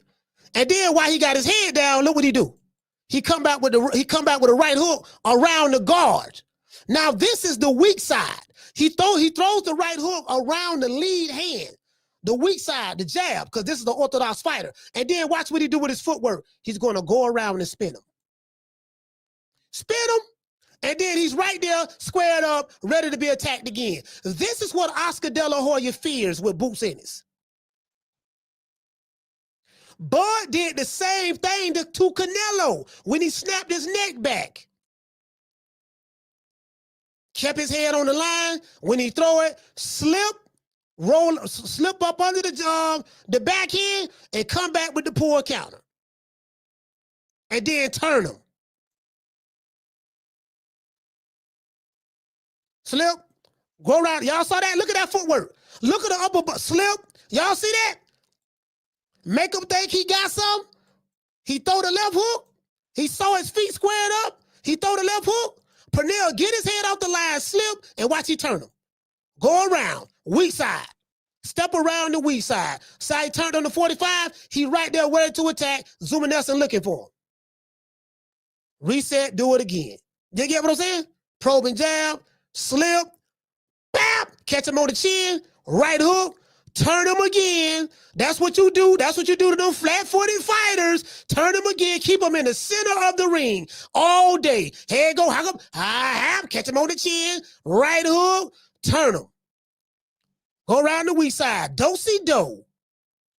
Do-si-do all day. That's how you do it. True. Let's give Pernell Whitaker and Zuma Nelson a round of applause. That's how you do it. Just like that. Just like that. That's how you do it. That's how you do it. Just like that. Flat-footed fighter kryptonite. Keep his ass in the center of the ring. Keep his ass in the center of the ring and make him box you like that. And you just turn him. Turn him. Land your jab, turn him, get your head off the line, counter him. And then over a period of time, they get frustrated. You saw that with the Canelo fight. When he fought Crawford, he got frustrated. Then he looked like he wanted to just quit. He looked like he wanted to walk out the ring. He got frustrated. They hate that style. Oscar De La Hoya hate that style. They hate that style. Like, man, shit. We don't want no nigga with no footwork. We don't want no nigga with no footwork. Now, hold on. Now, see, that's what I'm saying. When they doing matchmaking, when they looking at the scouting report, they looking at all that. Okay, shit, this nigga, he got footwork. Yes, shit. What does his angles look like? Yeah, this nigga, he got some good footwork. He's turning on the 45 right here. He's turning on the 45, yeah. Damn, okay. What does trap counter game look like? He set the traps up really well. He makes you think that something is there, and then when the opponent throws the backhand to throw the power shot at the head, he quickly gets his head off the line, come back and counter. He gets outside of the attack, come back and counter while holding his position. Upper body movement, great lateral, planting his feet, come back and counter. And then he comes back with another counter with the right hook. And then he steps around the weak side, and then he turns the guy. And then now I'm turning around. Now I got to try to reset, and we do it all over again. That shit frustrating. That's slick. That's a slick fighter. That's slick boxing. When you hear a slick black fighter, Pernell Whitaker was a slick black fighter. That's the definition of a slick black fighter. Not the motherfucker doing the tight rider. The tight rider ain't slick. The tight rider ain't slick boxing. If you got a motherfucker, here come the hammer. Here come the hammer. If you got a motherfucker doing the tight rider, the tight rider is not slick. That's the tight rider. That's the tight rider. The headache, that's not slick boxing. That's why I told Bill, I said, look, man, Bill, I've been watching boxing a long time, man. That was the sweet side. That ain't no sweet science, Bill. Nigga, that was running. I ran track before, too. See, you don't know what you were looking at. Yeah, I know what I was looking at. I ran track before. I know what a nigga running. I boxed, and I boxed when I was young, and I ran track. I know what a nigga running. No, see, what you don't understand is, look here, man, look, the game ain't working on me. I know what I saw. If you see a nigga doing the tight rider, no. True. You don't see a lot of these fighters fight like that. Gary Antoine Russell. I mean, not Gary Antoine, Mr. Gary Russell Jr. Gary Russell Jr. got great footwork, bro. Cool boy Steph got great footwork. Them two dudes there. Them two fighters right there, Cool Boy Steph, and I'm talking about in today's time.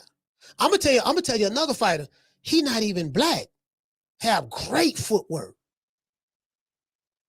The best Mexican fighter that I've seen in a long time. Bam Rodriguez. True. Ain't a Mexican fighter in boxing right now got footwork that Bam got. Bro, watching Bam fight is like watching poetry in motion. Cause I watch all that shit. Bam Rodriguez and his angles, he throws his punches with such precision, accuracy. He has great footwork, mid-range to inside. He has great footwork. He keep everything tight. He remind me so much of Chocolatito, because Chocolatito is one of my favorite fighters as well. He remind me so much of him. It's like, this motherfucker cold, fam. He cold. I'm like, fuck Virgil Ortiz. Goddamn, Bam. Bam, cold with it, bro. Like, I be talking to people around here about Bam, because a lot of people don't know who Bam is. I'm like, man, you need to watch him, bro. You need to watch him. Just watch his footwork. Watch how he dips. Watch his angles. Watch how he pitch shots, set traps. Watch how he roll. Watch how he turns. Bro, like, man, you gotta watch that. You gotta watch that. You gotta watch that. You get what I'm saying? So it is with it. Yeah, man. Yeah. I'm off for that. I'm off for that. Cold, man. He cold. You know what I mean? I'm saying over here in America, like, the fighters over here don't fight like that. They don't fight like that. Like, I'm like, man, what happened? They don't, a lot of American fighters, they don't fight like that. So I do get what Antonio Tarver be talking about. Yeah, but them dudes, they don't fight like that, bro, at all. Anyways, I'm gonna get ready to drop these 4 lives. I'm trying to see. Hey, hold on. I heard that Jamal Charlo and Caleb Plant. I heard that Jamal. Hey, look here. Hey, shout out to shout out to Tony Montana. Hey, look here. I heard Jamal Charlo and Caleb Plant. They finally finna get ready to get their squab on. Y'all remember this?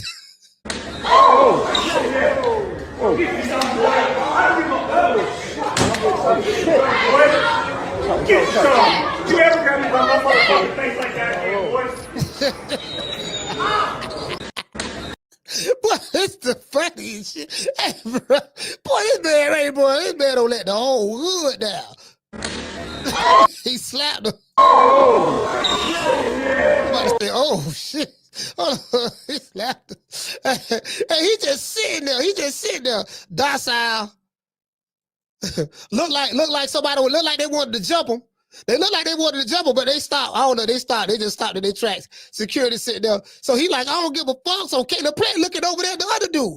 Oh, that dude threw the phone at Caleb Plant. Yeah, that's what you better do. He threw the phone. Look like he threw what he did to throw the phone at him. Somebody threw something at him.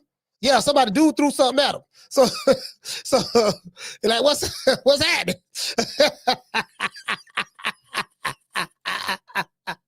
No, man, no, we got to run that fade, dog. Right, niggas. Hey, listen, right now, boy, we supposed to went to jail. That we going to jail right there, boy. Dude slap you, dog, like that in front of your boys, fam. We going to jail right there. True.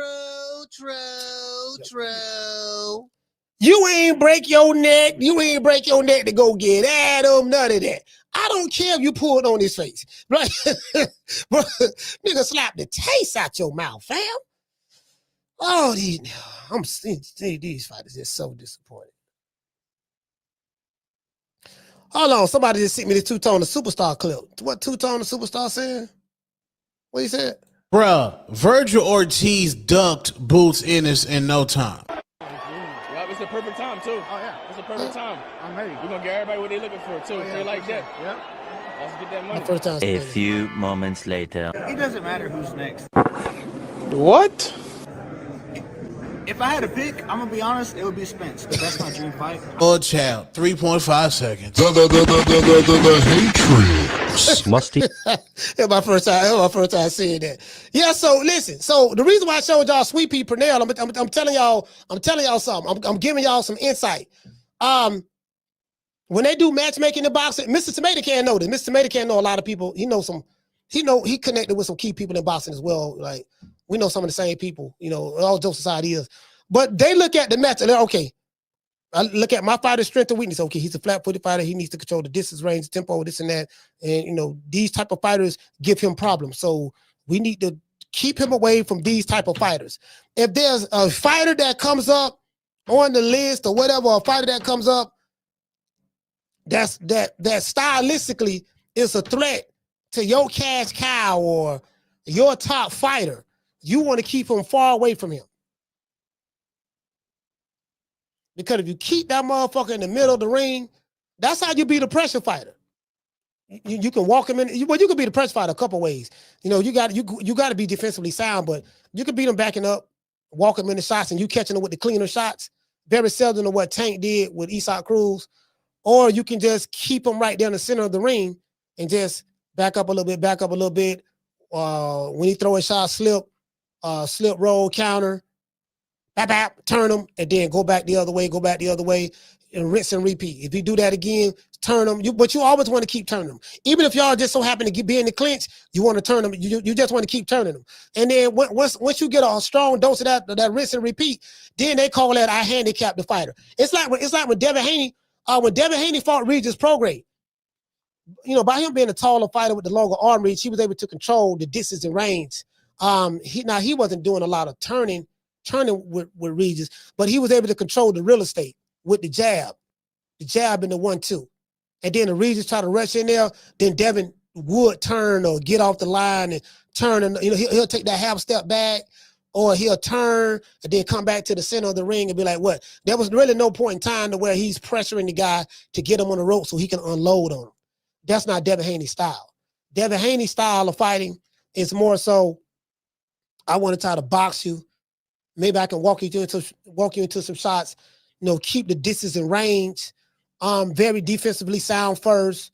Shoot the jab, dip my head out, the escape way, strong side escape way, weak side escape way. Because if you're an orthodox fighter, he's going to dip his head out to his right, which would be to your left. Which is set him up for a left hook. That's why it's very important that if he do that shit that he like to do, dip his head out, he need to watch out for that. And just keep doing the do-si-do. Now, if he's pressured with someone who got some great footwork, got a strong jab, know how to get on the inside, body him up, and make him fight, you can make him fight. You can pretty much guarantee that you can get his ass up out of there. I'm gonna tell you why. Because Devin Haney is not an inside fighter. He's not an inside fighter. That's not his style. That's not his style. Ain't inside fighting. You can't show me no fights where he's like he's banging really on the inside. It's more distance range. Pap, pap, pap. Get out the way. Maybe turn here and there, but get out the way. Dip out. Move to the side. Circle the ring a little bit. Get back in the middle of the ring. Shoot the jab. 1, 2. You know what I mean? Dip a head out, and then just that over and over and over again. But someone who know how to, like Ryan Garcia, even though he got popped with Oscarine, but Ryan Garcia, the rounds that he did win, I think he won 4 rounds. He won the first round where he caught Devin with the left hook 20 seconds into the fight, and he won the other 3 rounds where he knocked him down. So, when he knocked him down. When he did come forward, Devin was getting mesmerized by Ryan because Devin was understanding the distance. And he like, okay, this motherfucker a little taller. He's getting in my airspace. And then Ryan, I didn't realize how fast Ryan Garcia left hook was until I saw the Devin Haney fight. When I was in New York, my main man Amaro was there as well. I met Amaro there for the first time. I met Rick Glazier there as well for the first time. And I met Sean Zytel. I didn't realize how fast Ryan Garcia left hook was until I saw that fight. I said, that motherfucker left hook. It's fast, but he doesn't telegraph it. He doesn't telegraph it. Devin Haney kept his head right there on the line long enough to where Ryan Garcia, once he got close enough, then it was bap, bap. You get what I'm saying? And then that kind of like caught Devin off guard. Like, damn, this shit, bro. That shit was coming fast, bro. That hook was coming fast. I didn't realize how fast his hook was. So he was able to get Devin to start backing up a little bit. But there was never no point in time in that fight where Devin sat down on his shot and then did a ripping right hand to the body or a ripping left hook. That was not. Now, he did land a left hook on Ryan and stumbled him and made him back up, but he did more like a leaping left hook. It was like, leaping left hook, caught him off guard. Ryan stumbled, and then Ryan was clanking his gloves together because he was mad that he got hit with that shit. But he don't have one of those sit down and turn that hip and bap, and then come back with that cross, bap, and then roll and get up out of there. You get what I'm saying? That ain't his style. So I think, and that's probably why he don't really get the knockouts, because if he sat down on those shots, if he really sat on those shots, then he probably can get more knockouts and knockdowns, but I don't think that he trusts his chin like that. Because fighting like that, if you don't get your ass out the way in the nick of time, because there's always gonna be some shit coming back. You get what I'm saying? There's always something coming back, so you gotta take that into consideration. Yeah, motherfucker, this motherfucker got some shit coming back, boy. I threw this shit at him. I threw it at him, dog, but I'm trying to tell you, dog, the nigga, you know what I mean? I went back, I threw, yeah, man, I went at him. I threw the, he keep moving. He won't stay still. I tell him to stay still and just let me punch him. Tell him to stay still. Just stay still and let me punch it. So if you do footwork like that, what Pernell Whitaker do, even in today's time, they'll call that running. Oh man, he was running, man. He was running. I don't like fighting people like that. Oh, you want him up just to sit there and do rock'em sock'em. Now hold on, what this is? Somebody say Carissa Shields. Hold on, what did he say? Carissa Shields, what? There might be some me. Be clickbaiting all the time. For what? Well, I'll be damned. Clarissa Shields trying to sue me? Little old punch run boxing. Clarissa Shields is trying to sue me. For what? What I do? Hey, she say, I promise you getting sued. She said, I promise you getting sued. She meant to say, I promise you're getting sued. You are. You're getting sued because you sitting here lying. But no worries, you getting served.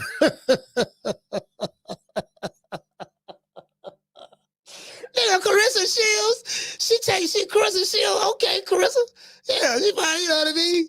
Yeah, I see she. Yeah, you know, I don't know how much money. I don't know how much money you gonna get, but you know, it is what it is. Let's give everybody a round of applause. No, matter of fact, what do y'all think about Bozy Ennis?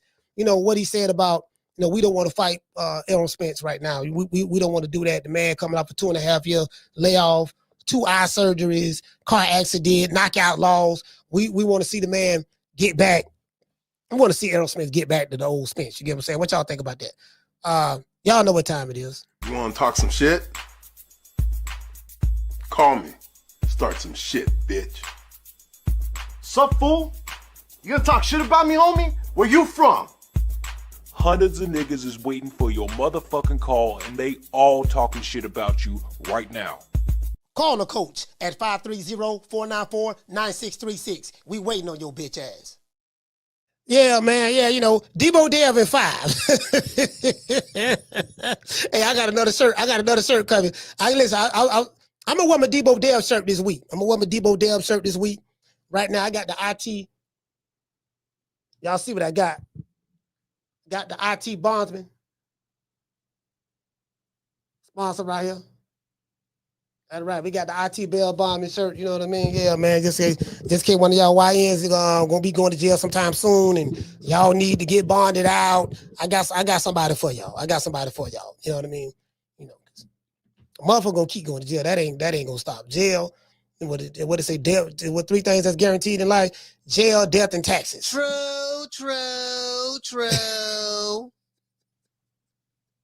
They don't say jail. I'm just throwing that in there. They don't say jail. They don't say jail. That's on me. Phone lines over, man. 530-494-9636. My bad. Hold on. Yeah, man. They round that bitch, man. Hey, goddamn Bozy. I want to see what Jack Catterall. What that fight there, I want to see what that fight there gonna look like. Jack Catterall, Bozy say he didn't get a chance to really work with him a whole lot like he wanted to. But yeah, I agree with Bozy though. Somebody in the chat say Bozy full of shit. Why you say that? Why is Bozy full of shit? Why you say that? As it relates to this subject matter.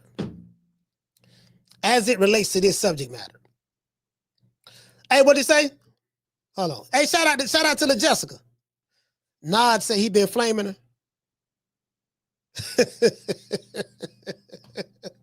All right, man. Hey, what you say? Benny Bronco say, he say, Bill gonna blame you, coach, for Dev getting KO'd in 5. Hey, man, Debo Dev in 5, man.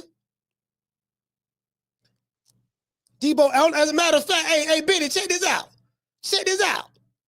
Nigga, goddamn dollar bill. But hey, both of them over there too. Dollar bill standing on business. Dollar bill standing on business, man. Matter of fact, let me show y'all what's going on with Dollar Bill. Nigga, Dollar Bill on this motherfucker, man. Dollar Bill over there in Saudi Arabia. You know, matter of fact, see, I be telling y'all, Dollar Bill, y'all be clowning me right when I be saying this. Dollar Bill is the master teacher.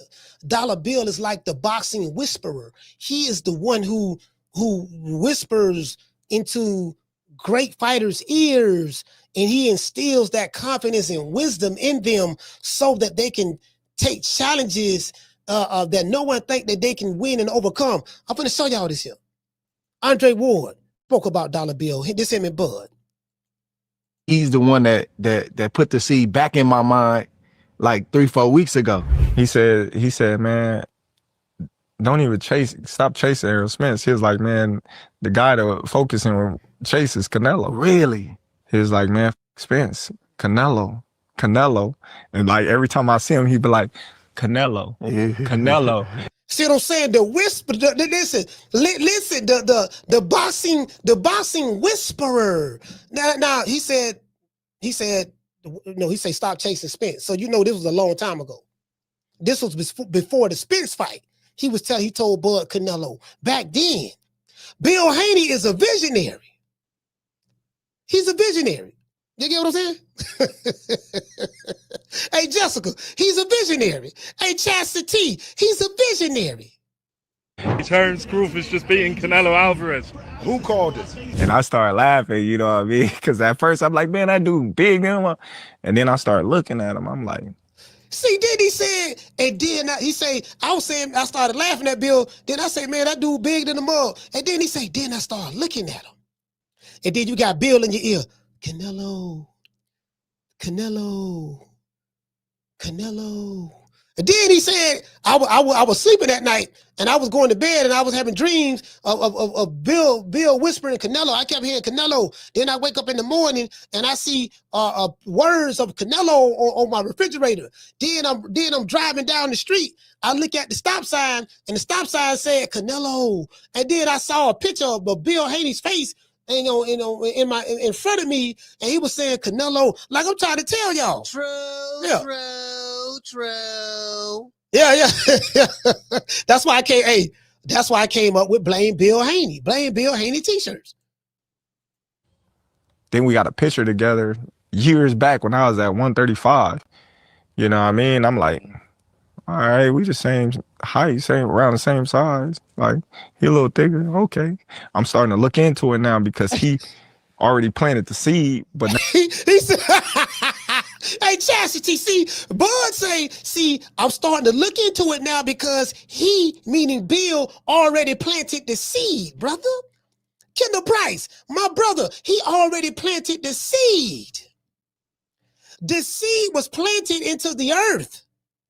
And over a period of time, when you water the seed, what happens? It germinates, and then the plant finally, the seed finally settles in to the ground. Roots start to take place into the soil. Before you even see the plant break the ground so that you can physically see it, there's a whole lot going on from the seed that was planted in the womb of the earth.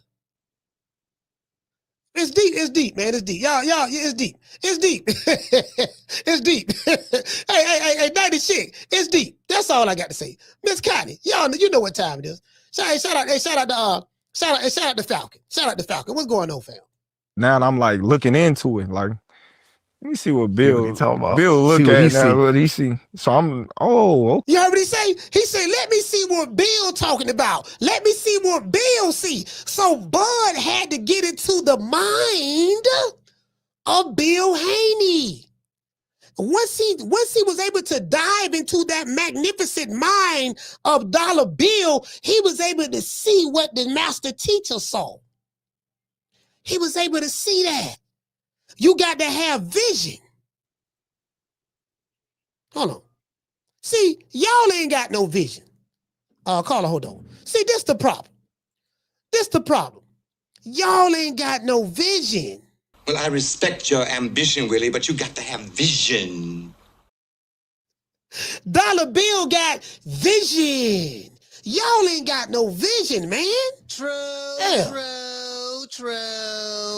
Y'all listen. Y'all ain't got no vision. Okay. This is what he talking about. Because he like, man, he's not a big dude. He just kept saying he's not a big dude and you can beat him. It's funny with Bill, like, Bill a good matchmaker. You know? You see R.J. Ward, he say Bill is a good matchmaker. master teacher, Goku. You can't give him credit for nothing else. You got to give him credit for how he moved his son. You know, you got to give him credit for how he moved his son. This what the Hall of Famer Andre Ward said. And seeing guys and knowing when to fight him and whatnot. But like, he say seeing guys knowing when to fight him. Yeah, this is the right time. This is the right time to catch him right now. That's what Virgil Ortiz them try to do with doggone Spence. Yeah, we talked it over with our team. This is the right time to catch this puto. Right now, he hasn't fought in 2.5 years, coming off a knockout loss, car accident, and he had 2 cataract surgeries on both eyes. So yeah, this is the right time to catch him right now. Caller, what's your name? You calling from? Jamie from New York. Jamie, talk to me. Yes, sir. Hey, Coach, Bill Haney, wasn't he like trainer of the year a couple of years ago? So that's right. That? Trainer of the year, sure enough was. Yeah. Yeah, but isn't he a manager? When did he become a trainer, bro? Hey, look here, man. Bill, listen, master. He's the master of every. Listen. He's the jack of all trades, master of nothing. Hey, man, listen. I'm glad he said got the blood. Listen, I'm glad he did. Got the fight. Now he got his respect, bro. Carissa Shields, man. I hear she's going after podcasters now. She's suing them. Yeah. She mad at Punch Drunk. Punch Drunk suing her. Well, she say she gonna sue Punch Drunk. I don't know what Punch Drunk did, but it is what it is. She's suing him. He was just telling the truth on his his channel, whatever. Yeah. You know, Coach, that woman is toxic, bro. Everywhere she goes, she's burning bridges. It's her. You know what I mean? Yeah. She's the problem, bro. But nobody it's around her will tell her this. You know what I'm saying? Yeah. Say yes, man. So whatever, man. But I like her spirit too, man. She talks and walks around like she's an alpha male. But in boxing, you need that. Yeah, man. Real quick, man. Bozy Ennis, I agree with him. I wouldn't fight Boots either. I mean, Spence. The guy, Spence. He needs a tune-up. 1 or 2. Number one, we don't know what he's got left. And mentally, we don't know where he's at. After that beatdown, bro, all I know when it comes to boxing, bro, it's tough to come back from a beatdown like that, bro. You know what I'm saying? But, he's just for his health. You know what I'm saying? He just needs to be careful, man, if he goes back. He's okay. He's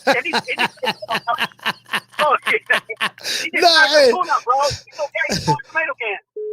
It's all right. But yeah, showing up, I'm glad he went to Texas. He jumped in the ring. He was facing Ortiz, lifted up that skirt. He saw vagina. Now it's Ortiz. Ortiz is ducking. I tell you what, man. Him, his team, Oscar, they need to be ashamed of themselves, man. They started all this fucking drama, and now they don't want to fight. You know what I mean? I'm one of the guys that shit on Boots. I'm glad he did that. That's the best move he could possibly make. I respect that. And if he doesn't get this fucking fight, so what? There's other people, there are other people out there, but like you were saying earlier, man, he's got to go after his champions, bro. You know what I mean? The belts don't mean shit nowadays, but it's a good look when you have them. So, hey, man, now I'm rooting for Boots. If they, at first, I was going with Ortiz, but with all this circus shit that he's pulling off, I may go with Boots. And that's my call, Coach. Straight from New York. Hey, I want y'all. Listen. I want y'all to see this. It says Bill Haney. This Bill Haney IG page, right? Oakland to Omaha, we gets busy. Now this is from the master teacher. You get what I'm saying? This is from the master teacher.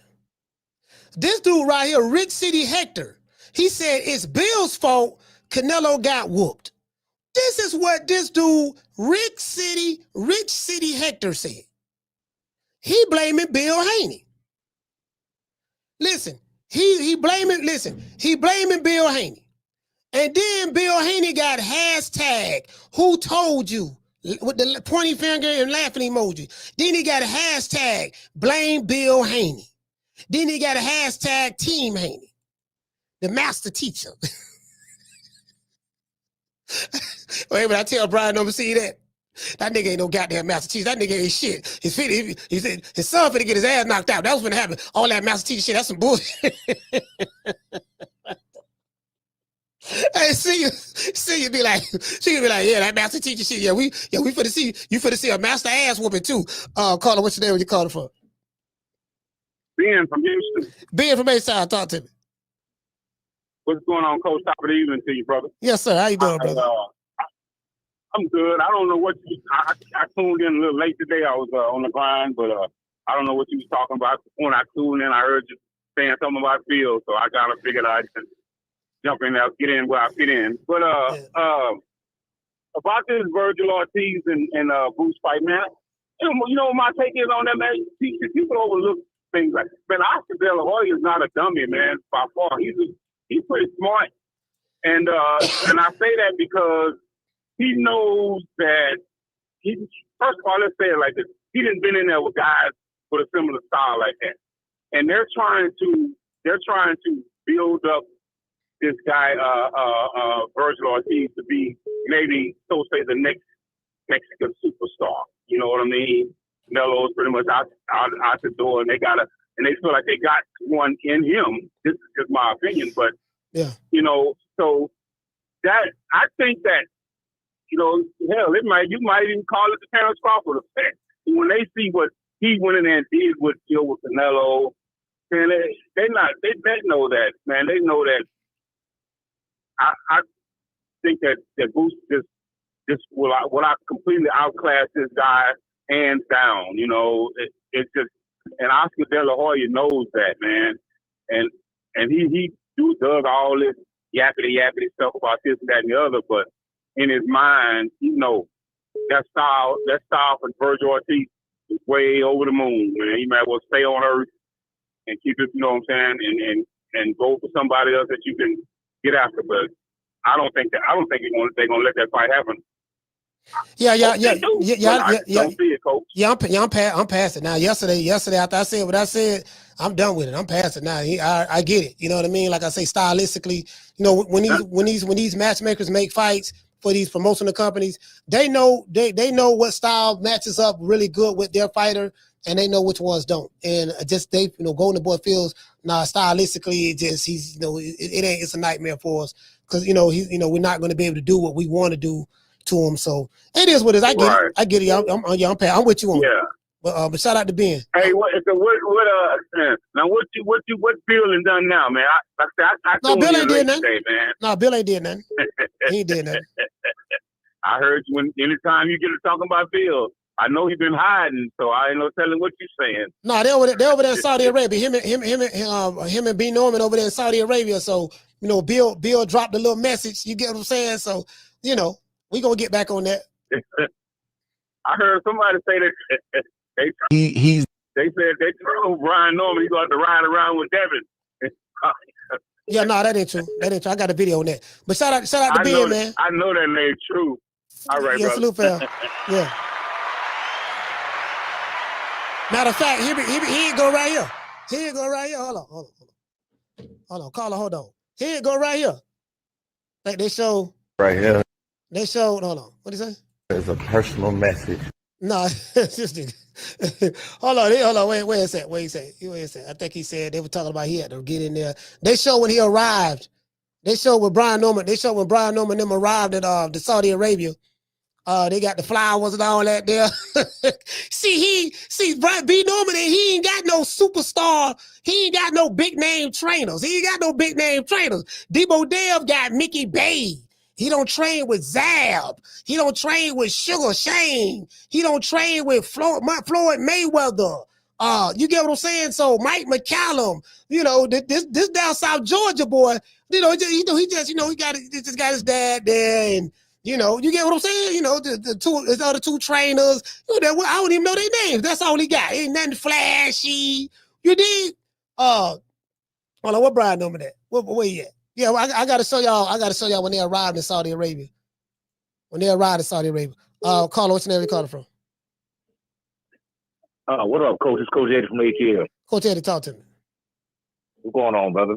Yeah, this move right here, somebody want like what Bozy said, man. Man, that's crazy, man. They trying to catch the man. but he's shooting bad. You know what I'm saying? The man ain't really fought in a long time. This straight out. This reminds me of some Canelo Alvarez type of mess right here. It's straight out the Golden Boy playbook. Just like Canelo. This is a perfect opportunity to drag Canelo in the mud too. Virgil Ortiz a fraud, man. I'm gonna go ahead and say it. He ain't nothing but a fraud, man. This ain't no different than goddamn Canelo Alvarez catching James Kirkland straight out of prison. The man that just got out of jail for smoking crack. They said you can't have Ann Wolf in the corner. Yeah, let's fight him. Let's fight Amir Khan, somebody who got, more glass in their chin than a chandelier. Let's fight him. And Virgil Ortiz, this man is a fraud. You got Oscar De La Hoya. You already know what Eric Gomez said. For 12 years, they dubbed slick black fighters. They said we kept Canelo away from slick black fighters.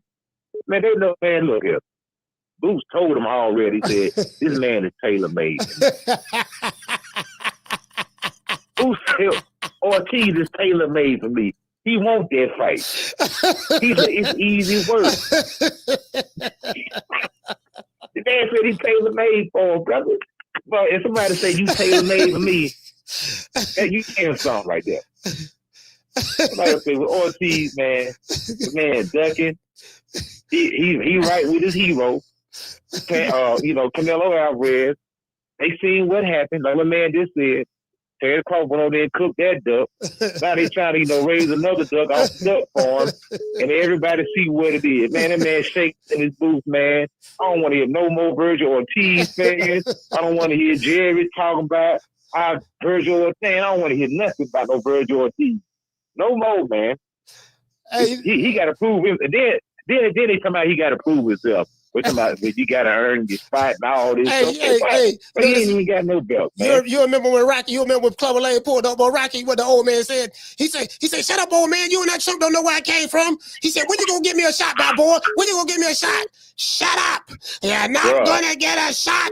And that's it. Shut up, old man. It's a disgrace. It's a disgrace how you been decking me. Why don't you tell him? He said, it's a disgrace the way you been decking me, my boy. You should be ashamed of yourself. This is a disgrace, man. And for them to do Errol like that, you know what it is, Coach? It's really disrespectful, man. He told him, hey, I see that move about 1,000 times. Yeah. I am ranked number 1.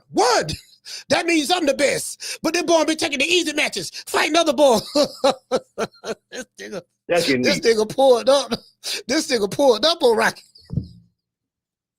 Hey, and that's it. That's a goddamn playbook. You remember that dude, Frederick Lawson? Yeah, I remember Frederick Virgil Ortiz fought a dude by, man, this dude didn't even pass the neurological exam. and they let the fight go on, man. This man ain't nothing, brother. No. It's serious, man. That's what they was talking about before the fight. They said this man barely passed his medical exam. They said he didn't pass the neurological exam. And they let the fight go on.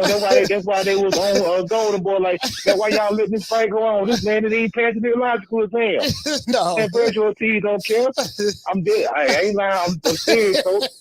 No. This man Virgil trying to fight people and fight people out of old folks' home, man. Oscar ain't do that. Oscar ain't do that. Oscar won't do that. Oscar got more integrity. He got more integrity than that. He won't do that. Man, Oscar ain't got no integrity. Man. This man wearing fishnets, none cocaine, lying, clapback surgery, none around capping. Then they trying to drag Errol Spence off the couch. Man ain't fought in 3 years. Somebody got to be a good fight. Man, come on, man. No integrity, no respect. At least Bozy got enough respect for Errol Spence to let the man get his feet that way. Yeah. Virgil, Bruce ain't even trying to fight the man. He ain't even mention the man's name. Yeah. And this Virgil Ortiz, I don't think too highly of this guy right now. He a duck, and he a fraud. You heard it, he a first. That's my call, Coach.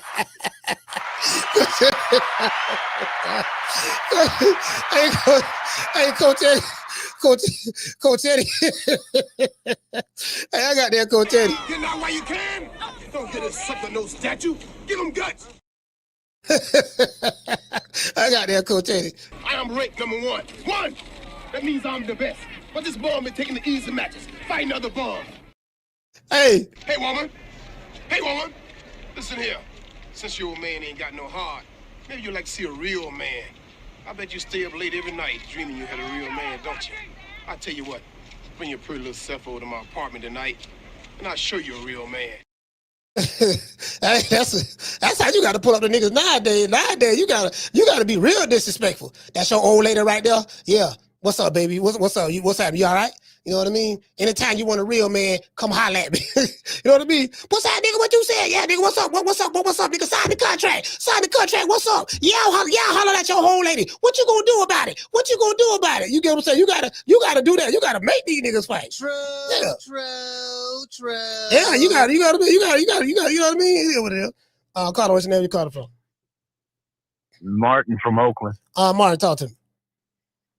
Yeah, Coach. I think it's laughable for Bozy Ennis to say that he would never have Boots fight Errol Spence when it's been proven time and time again that Boots will fight anybody, no matter how little demand there is for the fight or how little interest there is. I mean, he fought Karen Chugga Chugga, like you call him, 1 year after he beat him 12 rounds to nothing. There was no demand for that fight. That was a Nobody mandatory. care about that shit. That was a mandatory. Coach, that's a fucking joke. Yeah, but Cam with the mandatory though. Like for real, that was his IBF mandatory. Like for real. Yeah, how you get your ass whooped 12 rounds to nothing, take 3 meaningless fights against a bunch of nobodies, and you back at the top? That sure don't even make no type of sense. That's letting you know right there. Maybe it's time to vacate that belt, or maybe you're using that as an excuse to justify that fight. I'm not saying you personally, but I'm saying Boots' team, because that didn't make no type of sense. Then the whole Lima thing, when he could have used that same IBF connection to fight Bachram. You know what I mean? Oh, but let me go fight for this IBO belt that's never in the history of boxing meant anything. You know, but you're going to sit there and be like, oh, yeah, he want to fight Spence because it's an easy fight, acting like these fools are in it for the love of the game. They're in it for the money. If somebody offered him a chance to fight at Lincoln Financial Field against whoever, he'd do it in a heartbeat. You know, all that shit is business decisions. You know what I mean? All this marinating shit and all this other bullshit that the fighters do, and it goes both ways. I'm not saying he's wrong about Virgil, but they gotta own up to it. They do the same damn shit they goddamn selves, except they pretty much played themselves because the WBA champ moved on. You know what I mean? So it kind of puts them in a tough position because me personally, that would have been my move before fighting Virgil. I would have snatched up that belt, and then you couldn't even argue because he's fighting for a real belt versus like everybody keeps saying these motherfuckers what they're gonna do, unify a couple of intern belts like David Benavidez and David Morrell did. You know what I mean? But I don't know. It is what it is, Coach, I guess. But all right, so man. Everybody got. Now go ahead, brother. Finish up. Go ahead. I salute you, fam. Now I was trying to tell you to finish. I was trying to tell them to finish up, but you had the phone up. Yeah, man. Yeah, man.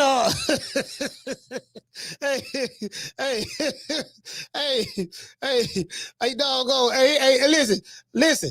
Here go right here. Now, I am the #1 contender. I'm tired of James the Poodle, Grim Reaper, whatever you want to call himself, ducking me.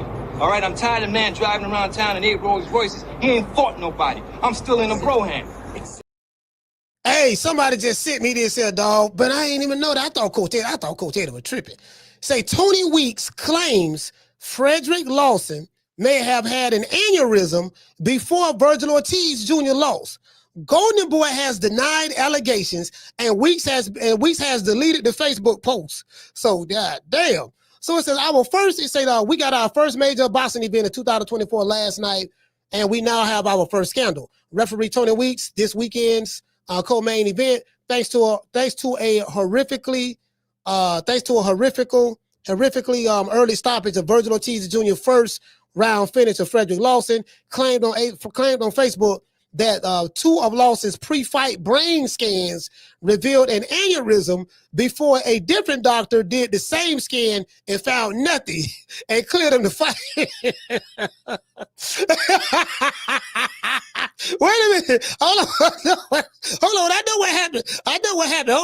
Hold on. I know. Carla, hold on. I know what happened. You had the real doctor, then you had the Golden Boy doctor. The real doctor. Wait a minute, man. Man, that nigga had an aneurysm, man. That man can't fight. Oh shit! Wait a minute, goddamn! This is the day of the fight. We got the fight. And say, wait a minute, okay, wait a minute, hold on, wait a minute. Are you sure? Oscar De La Hoya talks to the doctor. Are you sure? How long have you been a doctor? Look, I've been a doctor for 47 years straight, consecutively, and I'm telling you, I this is what I do for a living. I know a brain aneurysm when I see one. This man got a brain aneurysm. He is not fit to be fighting. Hold on, wait a minute. We got a lot of money on the line. Fuck the money. What about this man's life? Don't worry about it. Hold on, okay. We'll take what you say. Okay, you can leave. He goes a couple of dollars. You can leave. All right, now he better not be fighting. No problem. Okay, he can leave. Yeah, hello. Hey, Eric Gomez. Yeah, what's up, Oscar? Hey, look, man, the doctor said that this guy has an aneurysm. You know, they're trying to stop the fight. We got to get Virgil to fight. Wait a minute.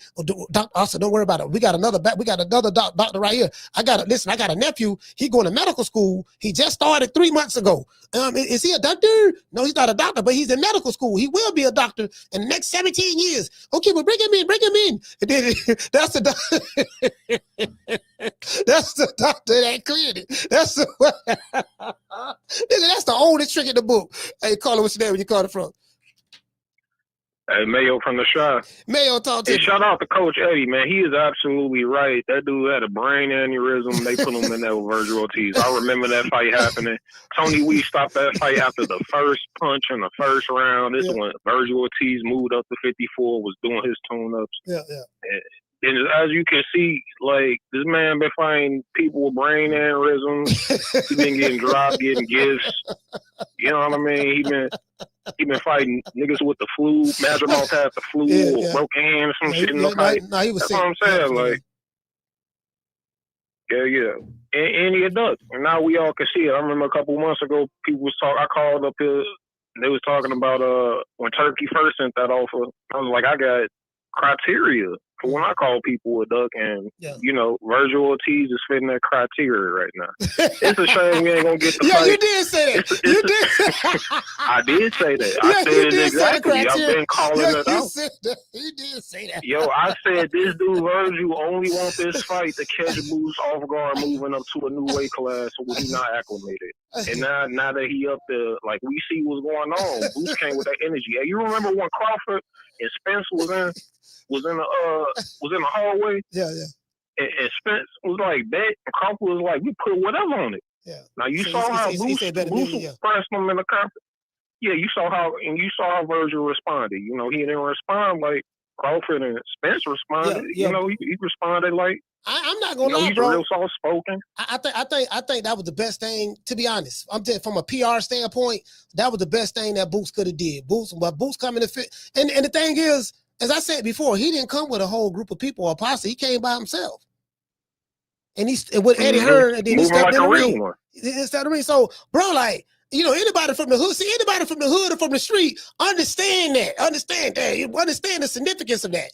You know, bro, like, come on, fam. You don't let a dude come to your house like that and do you like punk you like that. You get what I'm saying? Like, come on, fam. He pointing at you like this here. I promise you. You know, I'm gonna make y'all eat them words. I'm gonna make you pay for everything they say. And he pointing at you like that, and you just,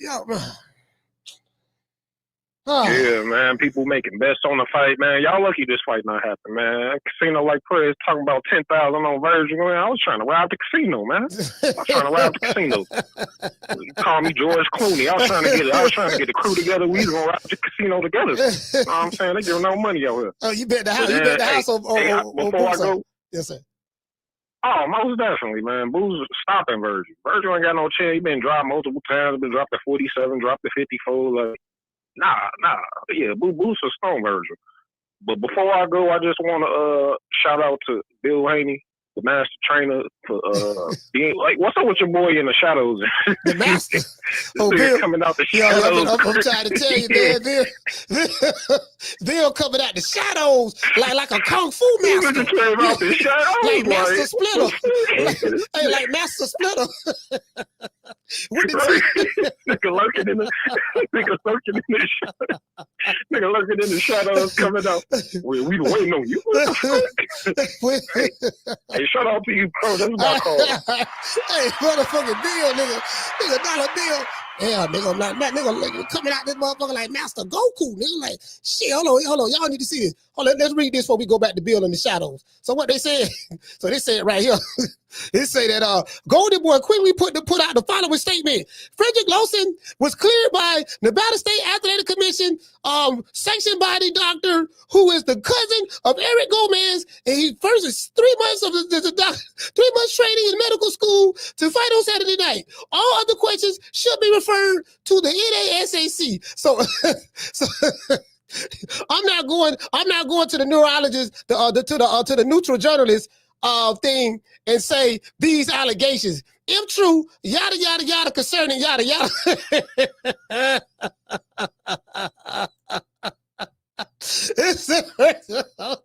Fight niggas.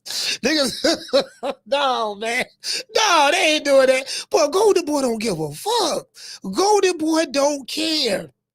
God, you gotta have some kind of integrity, dog. you know, this goes on in Boston. This goes on in Boston. It goes on in Boston. Now they got two doctors now. You got the real doctor and the fake doctor. Depending on what the real doctor say, the fake doctor can be used as a backup. Listen, I'm trying to tell you, that's how they do it. Listen, that's how they do it. But yeah, see, then we got the real doctor, and then we got the backup doctor. Just in case this nigga ain't talking right, this motherfucker ain't talking right, we ain't gonna take his recommendation. We you get what I'm saying? It's the oldest trick in the book. True. Hey, they went to the same doctors who allowed Muhammad Ali to fight Larry Holmes in 81. I think that was 81, so up in there. For real though.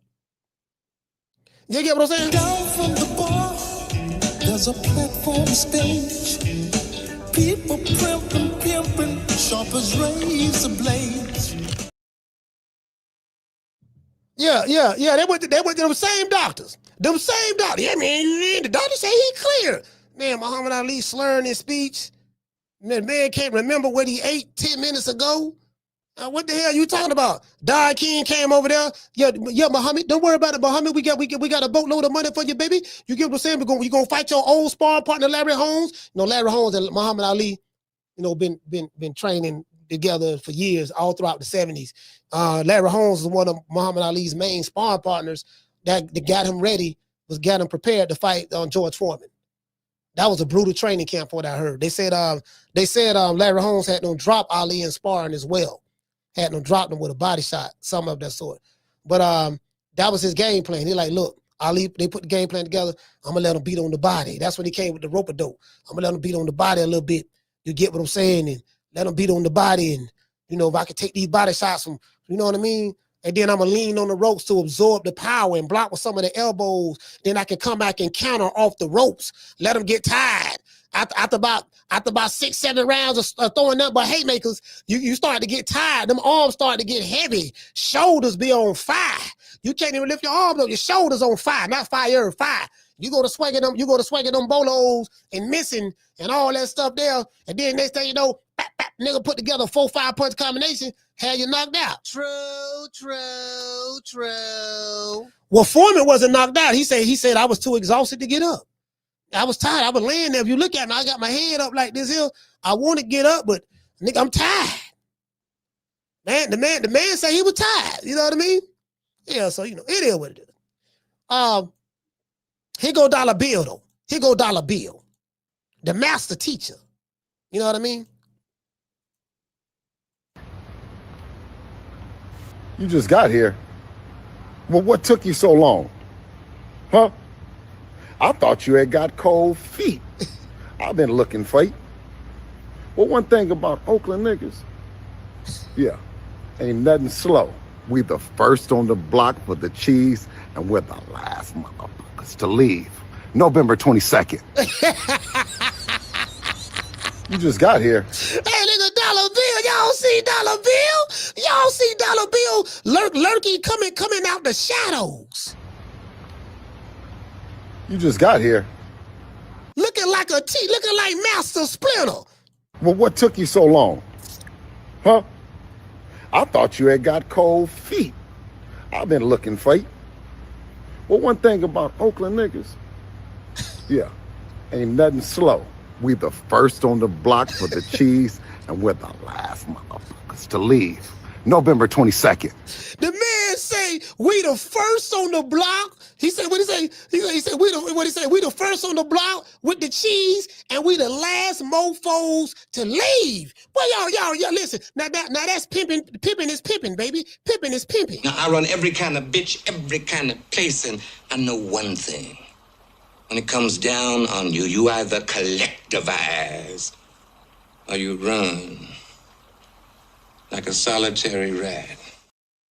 Yeah, pimping is pimping, baby. Pimping is pimping. That's all. Y'all got to know how to be immaculate with the game. You got to know how to be immaculate. You dig? Hold on, let me see. Where is that? Hold on. So Brian Norman right here letting them know they talking about he gonna be getting in the car with Devin Haney. And all that trash, talking about we gonna be riding in the car with Devin.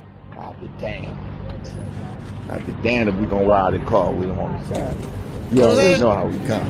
You know I'm gonna talk my shit, be known, and we at war, baby. Yeah. They said we stuck. We ain't coming. Be known. The storm is here, baby. The storm is here. Now we're brewing. I know how we coming, man. There go that down south Georgia boy. There go that Georgia boy. Georgia, not Georgia, Georgia. I know how we coming, man. Hey, what's up, Bob? How you doing, man? All right. I know how we coming, man. Yeah, we coming too. I heard people talking all that. You get what I'm saying? So you feel me? They just getting off the bird, and Dollar Bill coming out the shadows like the Batman, like he in Gotham City. You just got here. Well, what took you so long? Huh? I thought you had got cold feet. I've been looking for you. Well, one thing about Oakland niggas, yeah, ain't nothing slow. We the first on the block for the cheese, and we're the last motherfuckers to leave. November 22nd. Debo Devin 5. True. Nigga, Debo damn nigga, we got Master Splinter, Yo Golden Soda, Arabia. We got the Teenage Mutant Ninja Turtles. We got Debo Dev. Man, hey, look here, man. Hey, Chastity. Hey, shout out to the boss of dog. Hey, look here, man. Man, Dollar Bill, man. Hey, look here, man. Y'all seen Dollar Bill, man. Dollar Bill coming out the darkness like Batman. But that was some Batman type shit. So you get what I'm saying? Nigga coming out the darkness like Batman lurking. Talking about lurking. Yeah. You get what I'm saying? The man talking about the man it's coming like a thief in the night. You know what I mean? Just as lightning shineth from the east unto the west, so shall the coming of the Son of Man be. True. You get what I'm saying? You feel me?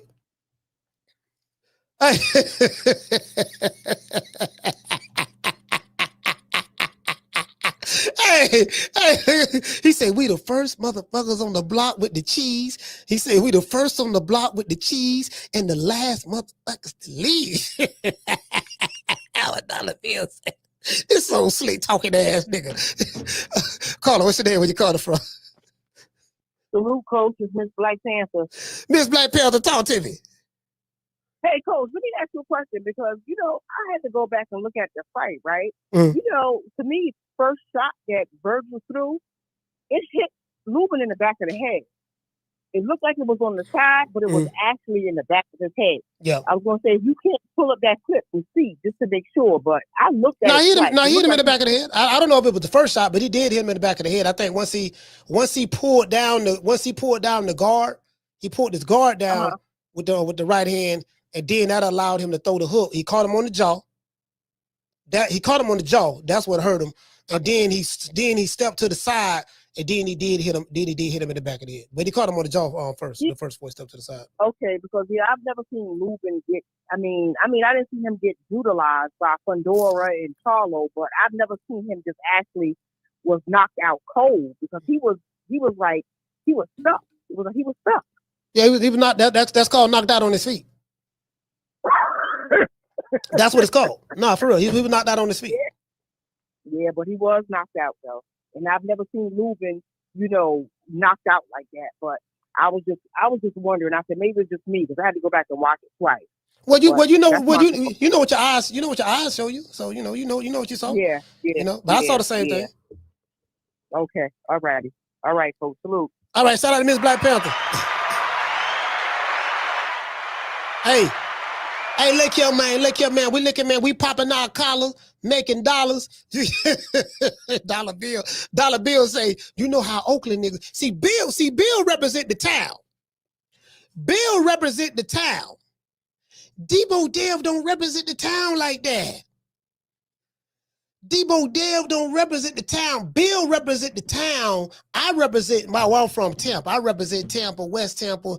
The whole city of Tampa. You know what I mean? But I represent the Bay. I represent the Bay. I was baptized in the Bay. How many of y'all can say you was baptized in your city? I was baptized in my city, fam. Baptized. I think Deacon Johnson, Mother Moreland. Mother Moreland, she was the preacher at the church, and her husband was the deacon. Normally, it'd be the man to be the preacher, and the wife may be like, you get what I'm saying? The deaconess. The wife can be like you have a deacon, and then you have a deaconess.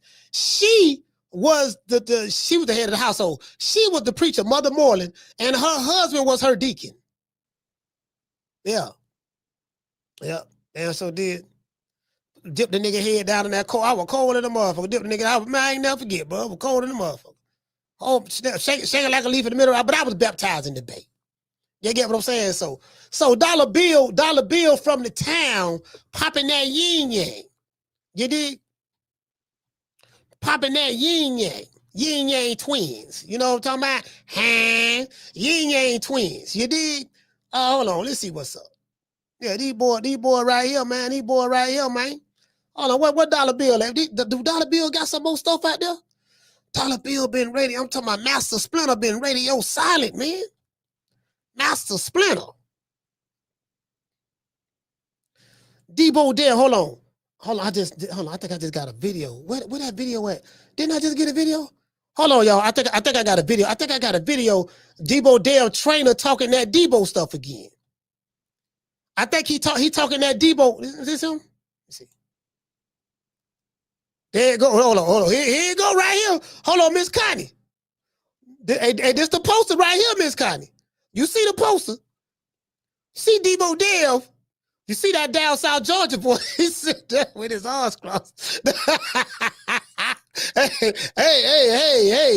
all I'm saying, listen, this is all I'm saying. Boy. Oh boy, this right here, boy.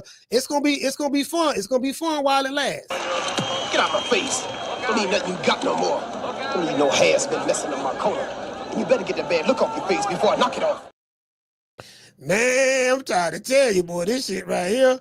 Hold on. This Roy Jones. This Roy, he gonna run.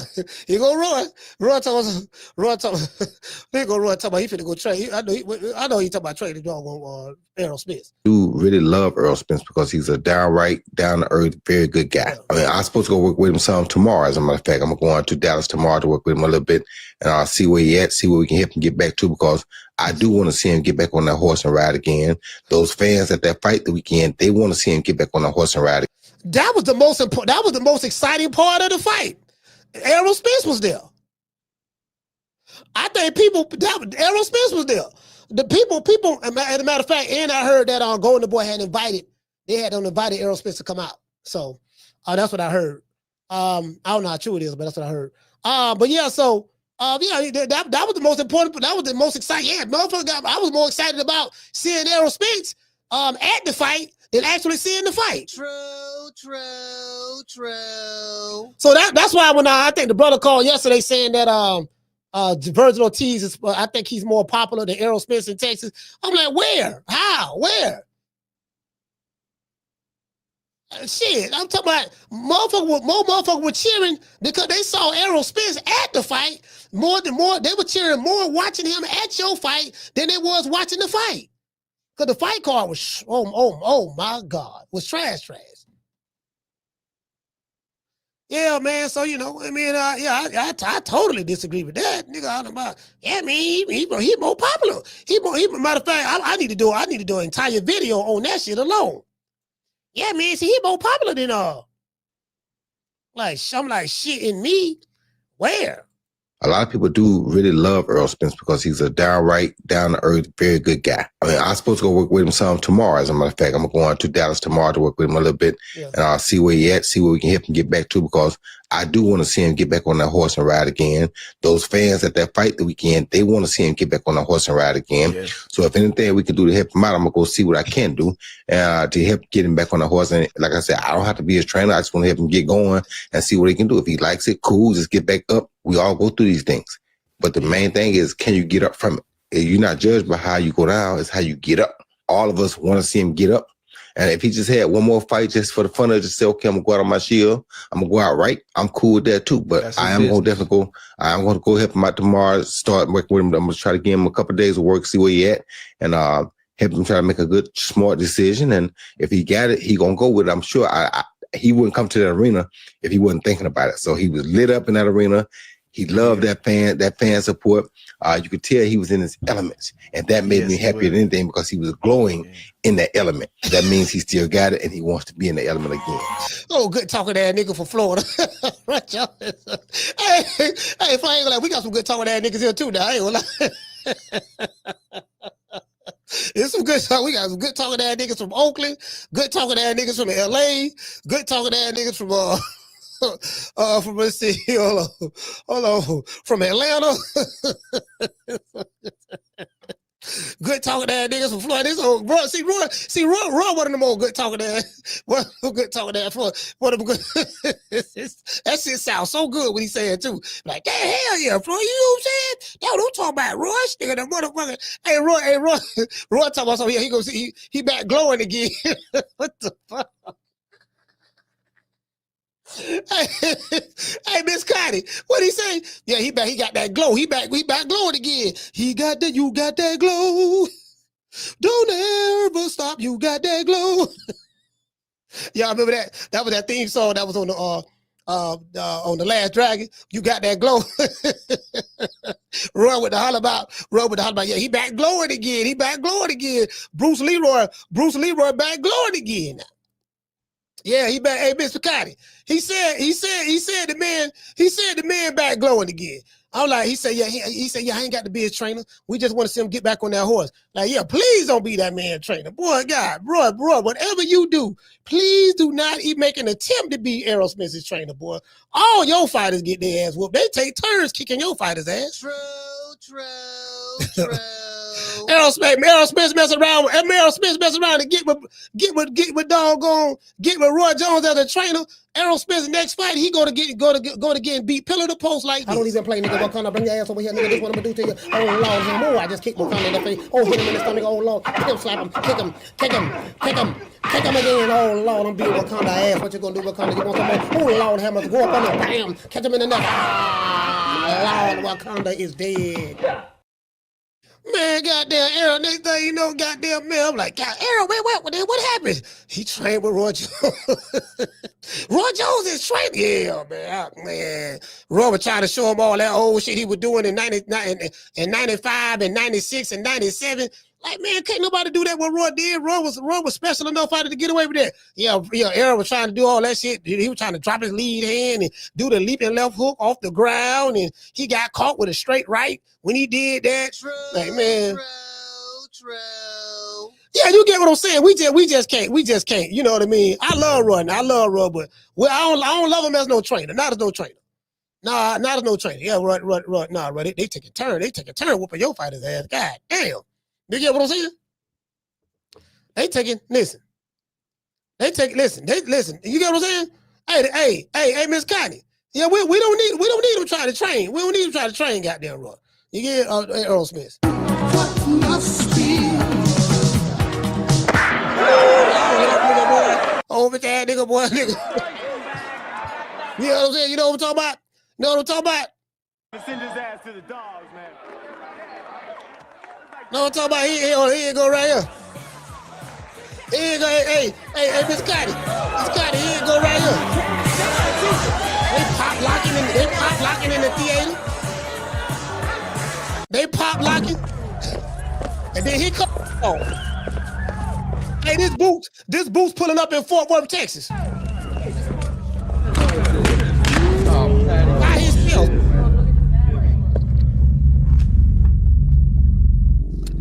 Am I the meanest?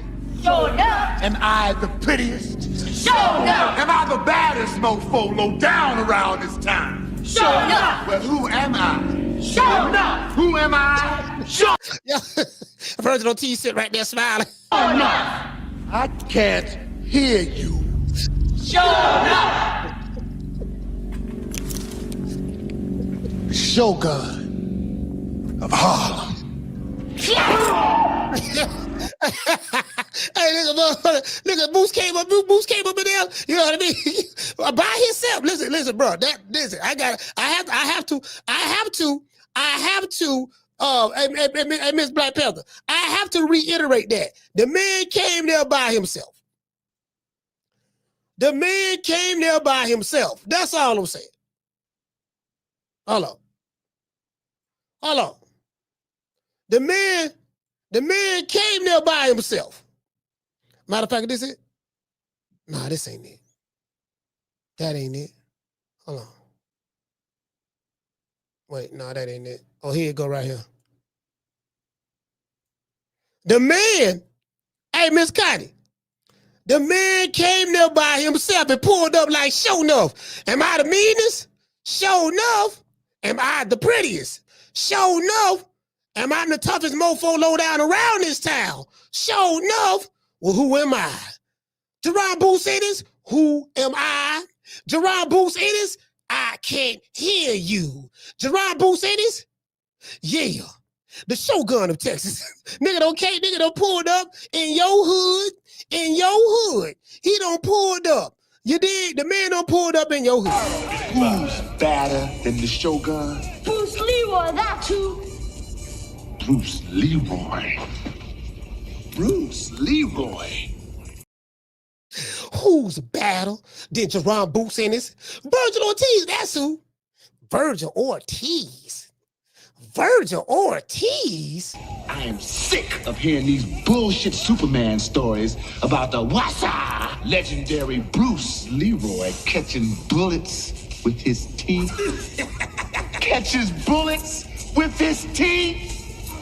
Nigga, please. That bitch. You know, went up in that bitch, nigga, please. Hey, shout out to the night chick. Hey, nigga, please. That's something to tell, nigga. Hey, bro, no, listen, man. Look, Oscar. I'm gonna tell you something right now, Oscar. What's that, Virgil? Look here, man. I don't give a fuck. Nobody say, man, these niggas clowning me on you. These niggas clowning the fuck out of me, dog. I gotta fight this nigga, man. I can't let this shit go out like that. This man came up to my city in front of all of my fans and family and all that stuff. My dad, you know, my wife, my all of my trainers and stuff. And man just called me out, took his glasses off. He was pointing at me and all of that. He was raising his voice and everything. You know what I mean? Like, man, fuck that, man. We losing the PR war right now. We're losing the PR war right now. Right now, they talking bad, but they talking bad about us, man. What we gonna do? True.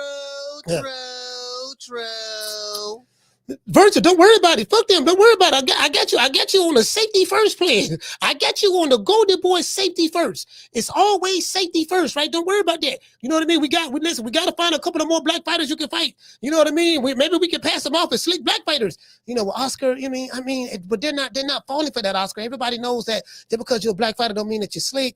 You know, and don't everybody know that. Don't listen. Listen, Virgil. Let me handle it. Let me handle the PR. I got that. The slick black fighter, don't worry about it. We're gonna find some. We don't need him. We have options. We see when the motherfucker go to talk about they have options, those are, even though it is true that it's always good to have options, but you know, if your option ain't me, if you don't want to wallow with me, who you want to wallow with then, Playboy?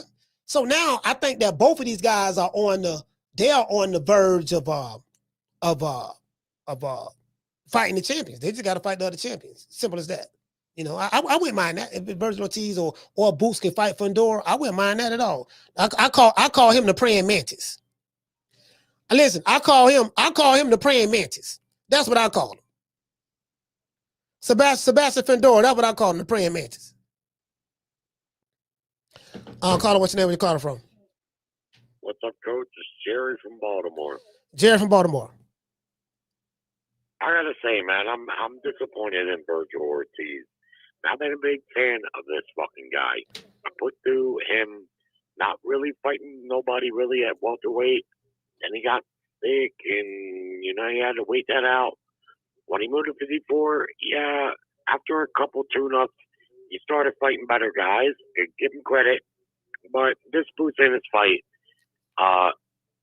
it should happen right now. And this is why you're seeing Dana White and Sheik leaning towards like a Dana White, because in boxing, it's a simple thing, man. These fights aren't happening when they should happen. Virgil Ortiz should fight Bozy Ennis.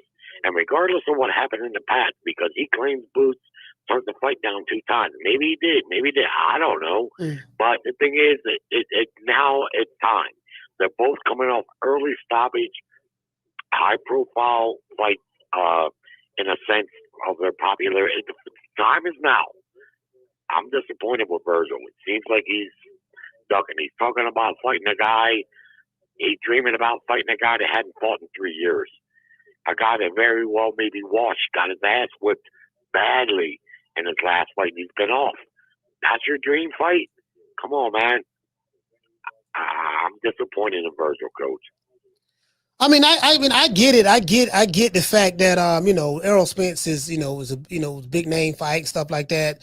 And Bozy Ennis said that him and Boots are not interested in fighting Errol Spence because he hasn't fought in over 2.5 years, you know, coming off 2 eye surgeries and car accident and stuff like that, and the knockout loss. So they say they want to see him at least come back and you know get a few fights under his belt, you know, just to see what he looks like. You know what I mean? So I do like the fact that at least Bozy Ennis said that.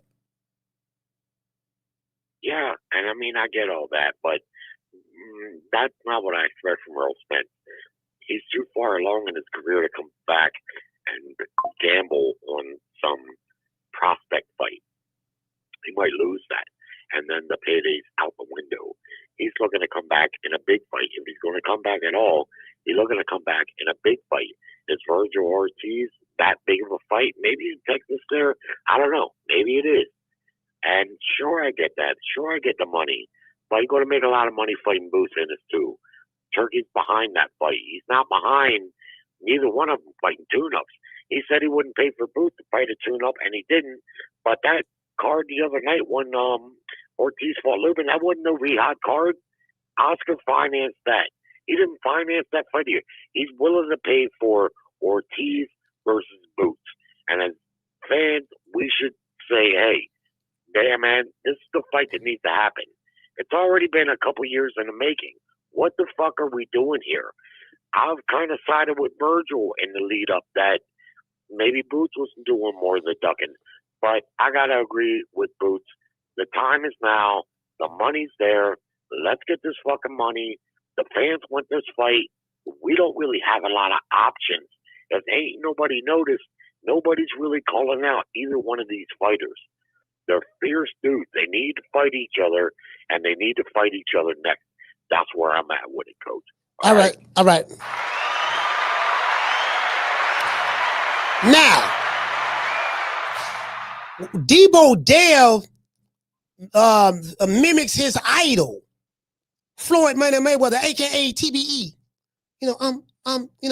Like I said before. But when you are put in a certain position, he should be he's able to, like me. You know, when I was in a position, I can pick and choose who I want to, because I earned that right. Right here, Debo Deb is right here with his idol, the guy that he worships. You know what I mean? Better known to the world, a lot of people, better known to the world as Mr. TBE. He called himself the best ever. I totally disagree with that. It is very disagree. But that's neither here nor there. Menacing Boxing says Brian Norman called Devin Haney using Floyd Mayweather's lines. Antonio Tarver's there laughing, saying receipts. This guy say B&J. This guy say he got mad as hell when B. Norman called him out on it. This guy says that he ain't been the same since that Ryan beat down. This guy say Debo Dev, he is legendary corny. Okay. This said Brian Storm, GRP says that this is the equivalent of that quarterback from Nebraska that tries to imitate Patrick Mahomes. Cringe. Get your own style. This guy say that played out very different in his mind, but failed. Let's see what they're talking about. You violate, I'm gonna have to demonstrate. Violate, I'm gonna demonstrate. Well, stop trying to let flow, but you trying to steal quotes and stuff. You violate, I'm gonna demonstrate. You violate, I'm gonna demonstrate. I want y'all to play them tapes back. You already know what I said. You violating, I demonstrate. You trying to steal Floyd whole flow. Real quick, bro. You can't sit here and try to take everything that man did and just run it. Run your own play. Devin Haney ain't like. You know what I'm saying? Sit here you on my so hard. You really a fan. You really a fan. I'm not no nigga. He said you really a fan. He called Brian over the fan, and he said he was on this Johnson. Bro, you can't make this up. Get your own stuff, man. Get your own style. Get your own little nine. He said on me. I'm saying you ain't got your own swag going on, brother. You violate, I'm gonna have to demonstrate. Debo Dale say, you violate, I'm about to demonstrate. Debo Dale did not steal this from Floyd Mayweather. He did not steal this from Floyd. There are no receipts out there that's showing that Debo Devin Haney stole his line from Floyd Mayweather. Violate. Now look at Brian Norman looking at this nigga. Look how Brian Norman looking at. Look how Brian Norman looking at Debo Dale. He looking at him like some fool. He like, man, I can't wait. He looking like, man, I can't wait to November 22nd get here. Man, I'm gonna beat the brakes off this nigga, man. This nigga sitting here want to take Floyd lies. He want to try to little boy me, disrespect me, talk bad about me and my resume, saying I ain't fought nobody. Then he gonna take Floyd Mayweather lies and try to run that shit on me, try to fool the world, make everybody think that he doing some hell of a shit. I'm a demonstrate. Well, stop trying to let flow, but you trying to steal. Look how he looking. He said, boy, demonstrate. Look at Debo. Debo got mad when he said that. You violate, I'm a demonstrate. He said, you violate, I'm a demonstrate. You violate, I'm a demonstrate. You violate, I'm a demonstrate. Hey, Miss Black Panther, you violate, I'm a demonstrate. Chastity, you violate, I'm a demonstrate. You violate, I'm a demonstrate. Hey, Naj, you violate, I'm a demonstrate. You violate, I'm a demonstrate. You violate, I'm a demonstrate. I was like, oh my God.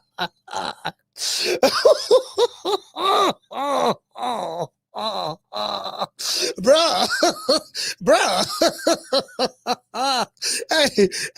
Hey. Bruh. You violate, I'm a demonstrate. I want y'all to play them tapes back. You already know what I said. You violating, I demonstrate. You trying to steal Floyd whole flow. Real quick, bro. Chris Madden's looking at Deb. He looking at Debo smiling. Can't sit here and try to take everything that man did and just run it. Run your own. Now Debo Deb, that ain't hot. Hey, Debo Deb, 30 ain't hot right here. He went from smiling. He 38. Debo damn hot, boy. Boy, Brian Norman in trouble, boy. You don't piss Debo off. Boy, you don't piss Debo off. Debo damn in 5. You are now rocking with the hottest boxing podcast in the land. Debo damn in 5, man. Debo damn 38 hot right here. You don't call Debo out like that. I don't play, brother. You know what I'm saying? Sit here, you on my so you hard. Floyd, you really a fan. Hey, he said, hey, so Debo Dale said you on my Johnson so hard. And then Brian Norman replied back, no, you on Floyd Johnson. Lord have mercy. Do y'all think that Debo Deb is on Floyd Mayweather's Johnson? I don't want to do a show about Johnsons, but since they brought it up, we might well just talk about it. You really, I'm not no Get your own stuff, man. Get your own style. Get your own little, you know what I'm saying? You ain't got your own swag going on, brother.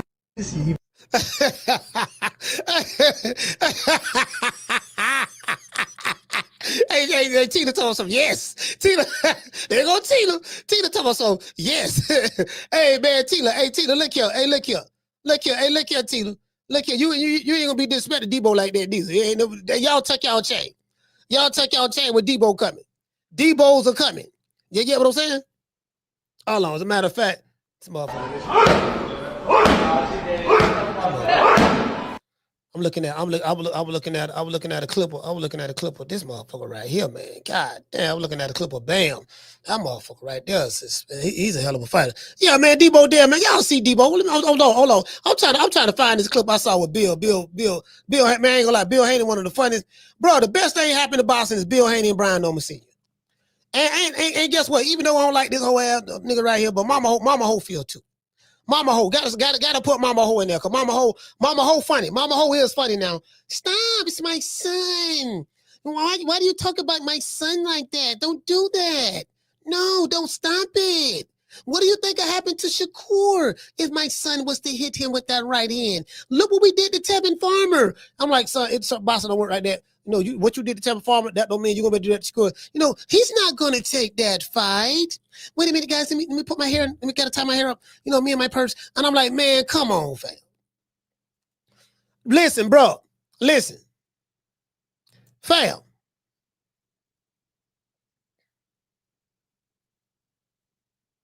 Hold on. Let me see.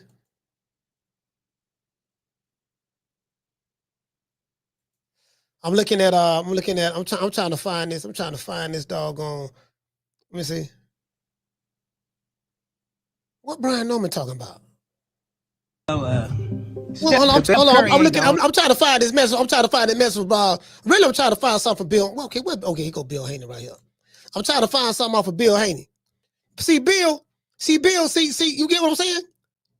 See, Bill. He's the one that put this. The master teacher. You get what I'm saying? About Canelo. When did this really first start? Well, like I said, I couldn't get the Errol Spence fight. So, Bill Haney, he put it in my mind. He was just like, forget Errol Spence. Man, I'm trying to tell y'all, man. Bill Haney said, I put it in. That's how you hold your ground in the middle of the ring. That's how you hold your ground. Right there. That's how you hold your ground and turn them. So how you kept turning them? Inside, block, counter, combinations, counter. Hold your ground right there. Hold your ground. Counter, hold your ground, and then turn them. Go right to bang. Back up a little bit. Oh, nice uppercut 1-2 by doggone Canelo. Then come right back. Woo, woo, woo, woo, woo. Come on right back. You get what I'm saying? Like you gotta. So they gonna try to stay away. They gonna try to stay away from any style like that. Any style like that, they're gonna try to stay away. But I'm looking at Debo right here. Y'all see Debo? Do y'all see Debo right there? Do y'all see Debo? And you see the master teacher, Master Splinter back there from the town? Y'all see Debo? 86 days ago. He said 86 days until 3-division champ. He's speaking it into existence. Speak it, believe it, receive it. Speak it, believe it, receive it. That's what he said. This was 10 weeks ago. You get what I'm saying? Y'all see Debo? Y'all see Debo? He got the eye of the tiger right there. The eye of the tiger. Looking like he looking at a pork chop bone. Y'all listen, y'all see Dollar Bill back there? Y'all see Dollar Bill back there? The boxing whisperer. You know what I mean? He take fighters and make them. Listen, let me tell you something. Dollar Bill showing how he was doing it back in the day. Dollar Bill showing how he was doing it back in the day in the town. You see that there? Bill say, I been had money. Bill looking like a jitterbug right here. He said, look here, man, I been had money. You did? You know what I mean? He got a whole lot of paper off the track. Off the track. You get what I'm saying? Y'all don't know nothing. They don't know nothing about that. They don't know nothing about that. You get what I'm saying? That's all I'm saying. Dollar Bill. Now he go the other enforcer. Now this Bill Haney first saw it right here. That's the other one when that's the other one. When they had the little scuffle in New York, and the security guard Tank had jacked up B. Norman Jr. shirt up, gave him a wedgie with his shirt. And there was another dude on beside of him pushing Brian Norman Sr. back. That was him. That was him. Listen, that's Bill Jr. That's Bill Jr. right there. He don't do no talking. That's the enforcer right there. That Bill Jr. right there. Dollar Bill sitting back in the cut like a master. He say, look, I got one son. He the muscle. And then I got Debo Dale right there. He the money man. Debo Dale the money man. And this son the muscle. And together we got the muscle and we got the money and the muscle. We got the money and the muscle. We take the money from Debo Dale and we mix it with the muscle from Bill Jr. And then you got Master Splinter back here, the architect of it all. And that's what you get. True.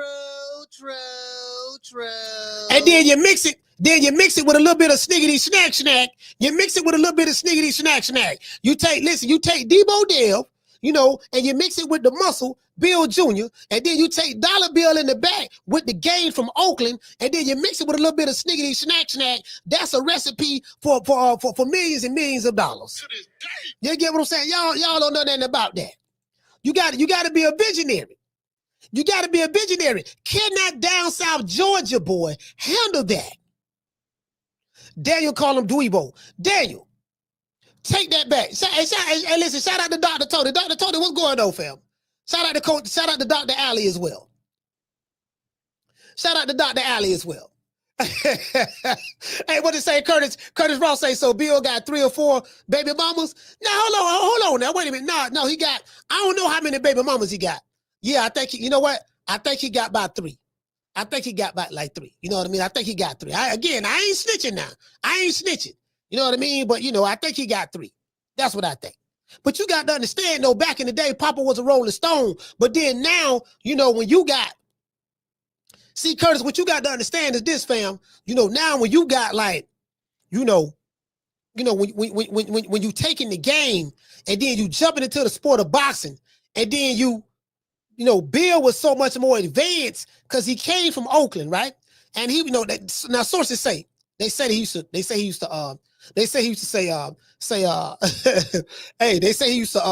hang out with Fillmore Slim. I don't know how true that is. Fillmore Slim was a notorious pimp in San Francisco in the Bay Area. So, they say he used to hang out with Fillmore Slim and, you know what I mean? That was his mentor. That's what I heard. I don't know how true that is. You know what I mean? I haven't confirmed it with Bill, but they say Fillmore Slim is his mentor. And, Bill was at every player's ball, soaking up the game from all the pimps on the West Coast. That's what they say. You know what I mean? And he took that game and he mixed it. We mixed it with something else. You get what I'm saying? And voila. You did? True. You get what I'm saying? It is what it is. Debo Dale been fired. As a matter of fact, I'm telling y'all, you got the last dragon. It's skinny little punks like you. You know what I mean? Who keep thinking they the last dragon. You ain't the last dragon, Bruce Leroy. You know what I mean? Yeah, thinking you the last dragon. Brian Norman Jr. Shout out to Brian Norman Jr. But I got to say, hey, Debo, niggas ready. Do y'all see anybody ready when Debo come? Do y'all see anybody ready when Debo come?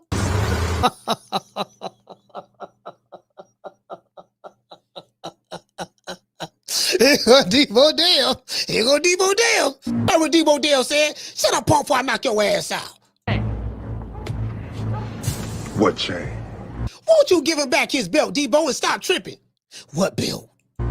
Yeah, what chain?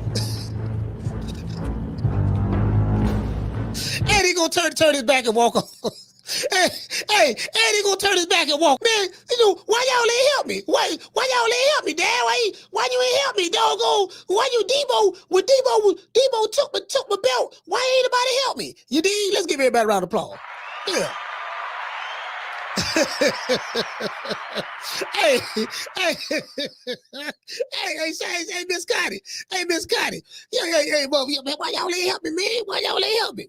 Why y'all ain't help me, man? Look, man, you see the man who took my belt. Y'all ain't jump in it, and you get what I'm saying? It is what it is. Hey, what you say? Highlight Space, he said that QB that emulates Mahomes. He said I lost money betting on Nebraska. Oh, man. Yeah, I haven't seen Nebraska play none this year. I haven't seen Nebraska play none this year. You get what I'm saying? Hey, Trey, what's going on, Trey?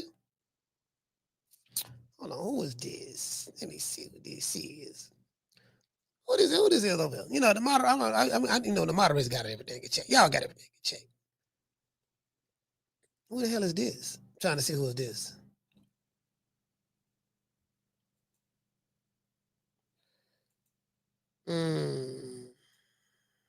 What? Who is this?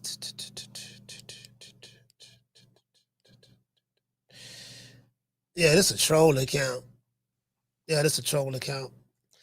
All right, that's cool. The moderators ain't blocking, so you must be cool. You must be good. Hey, what you say? Hey, shout out to Nas. He say they definitely keeping this shit in the table. Hey, look here. Hey, Nas, I'm trying to tell you. Nas, I'm trying to tell you. Matter of fact, hold on. Nice. Hey, you know what?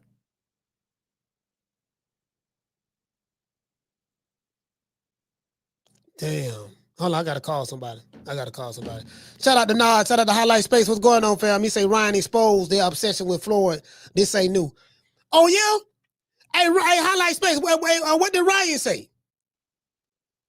You say Ryan exposed their obsession with Floyd already? Yeah, I didn't know that. What did Ryan say? Hey, Schoolo. Hey, what'd you say? Ryan one say, nah, Dev is red and Debo is Junior. He said, we got to see Junior. Junior get KO Dev. Hey, look at man, Debo Dev in 5. Debo Dev in 5. You dig? You know what I mean? That's all I got to say. Debo Dev in 5. I want to thank the whole hood who came out here. I love y'all. I did this for the hood. Y'all know I beat that boy. Yeah, we did this for the hood. Y'all know what time it is. It is what it is. You wish you could work it the way I do, but you can't. You're begging me not to leave you, and I refuse to let you go. Shout out to AB. Shut that soft ass shit up. And the best man Shut to that win. soft. That's some soft ass shit. Shut that soft ass shit up. All that soft talking. I know you can do it, man. You got to. Man, shut that soft ass shit up. Yes, sir. You already know what it is. Hurting the group. I'm the best thing ever happened to this damn group. Nobody's bigger than the group. Y'all ain't stupid. I'm the one selling the records. They coming to see me. They coming to see the Temptations. Ain't nobody coming to see you, Otis.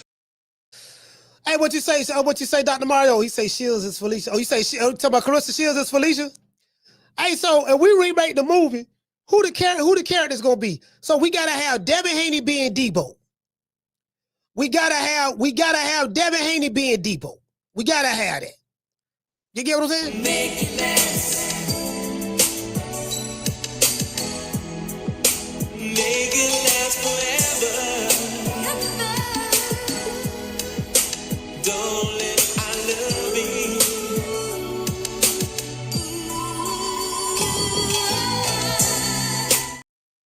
And man say, what you got about 40, homie? what you got about 40? Just imagine a nigga coming up to you, asking you what you got on some shit that he want to buy for his goddamn self. Nigga, please. Man, come on, fam. Hell, you mean what I got on here, man? I ain't got nothing on. I plead the fifth. I plead the fifth. 5, 1, 2, 3, 4, 5. Anything you say, 5. Go ahead, ask me a question. Did you? 5. Yeah, man, it is what it is. And I want you to hold on to God's unchanging hand, because He helped Joshua fight the battle of Jericho. Yes. He helped Daniel get out the lion's den. He helped Gilligan get off the island. Lord. Hey, shout out to Sucker. Hey, okay. Dropping out $2 super chat. He said party of 5. High 5. Debo Dev in 5. He say party of 5. High 5. Debo Dev in 5. You get what I'm saying, man? Debo Dev in 5, man.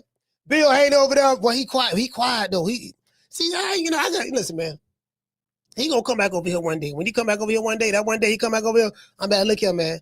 You froze the community out.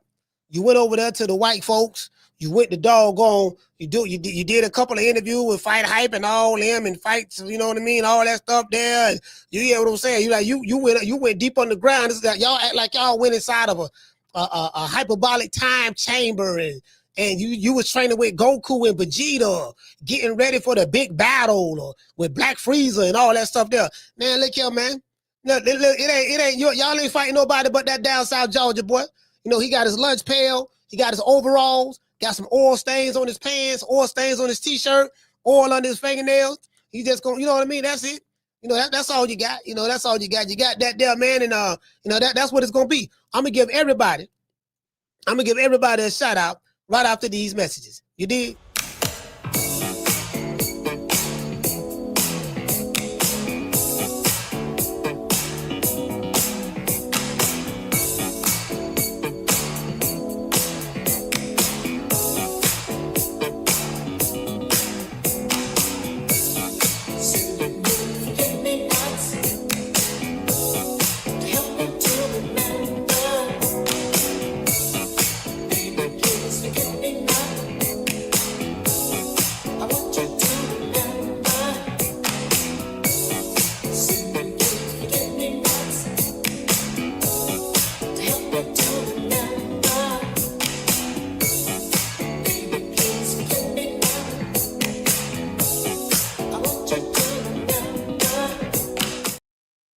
Yeah, man, it is what it is, man. Shout out to everybody in the chat. Shout out to people who called the show. Shout out to Ben from H-Town.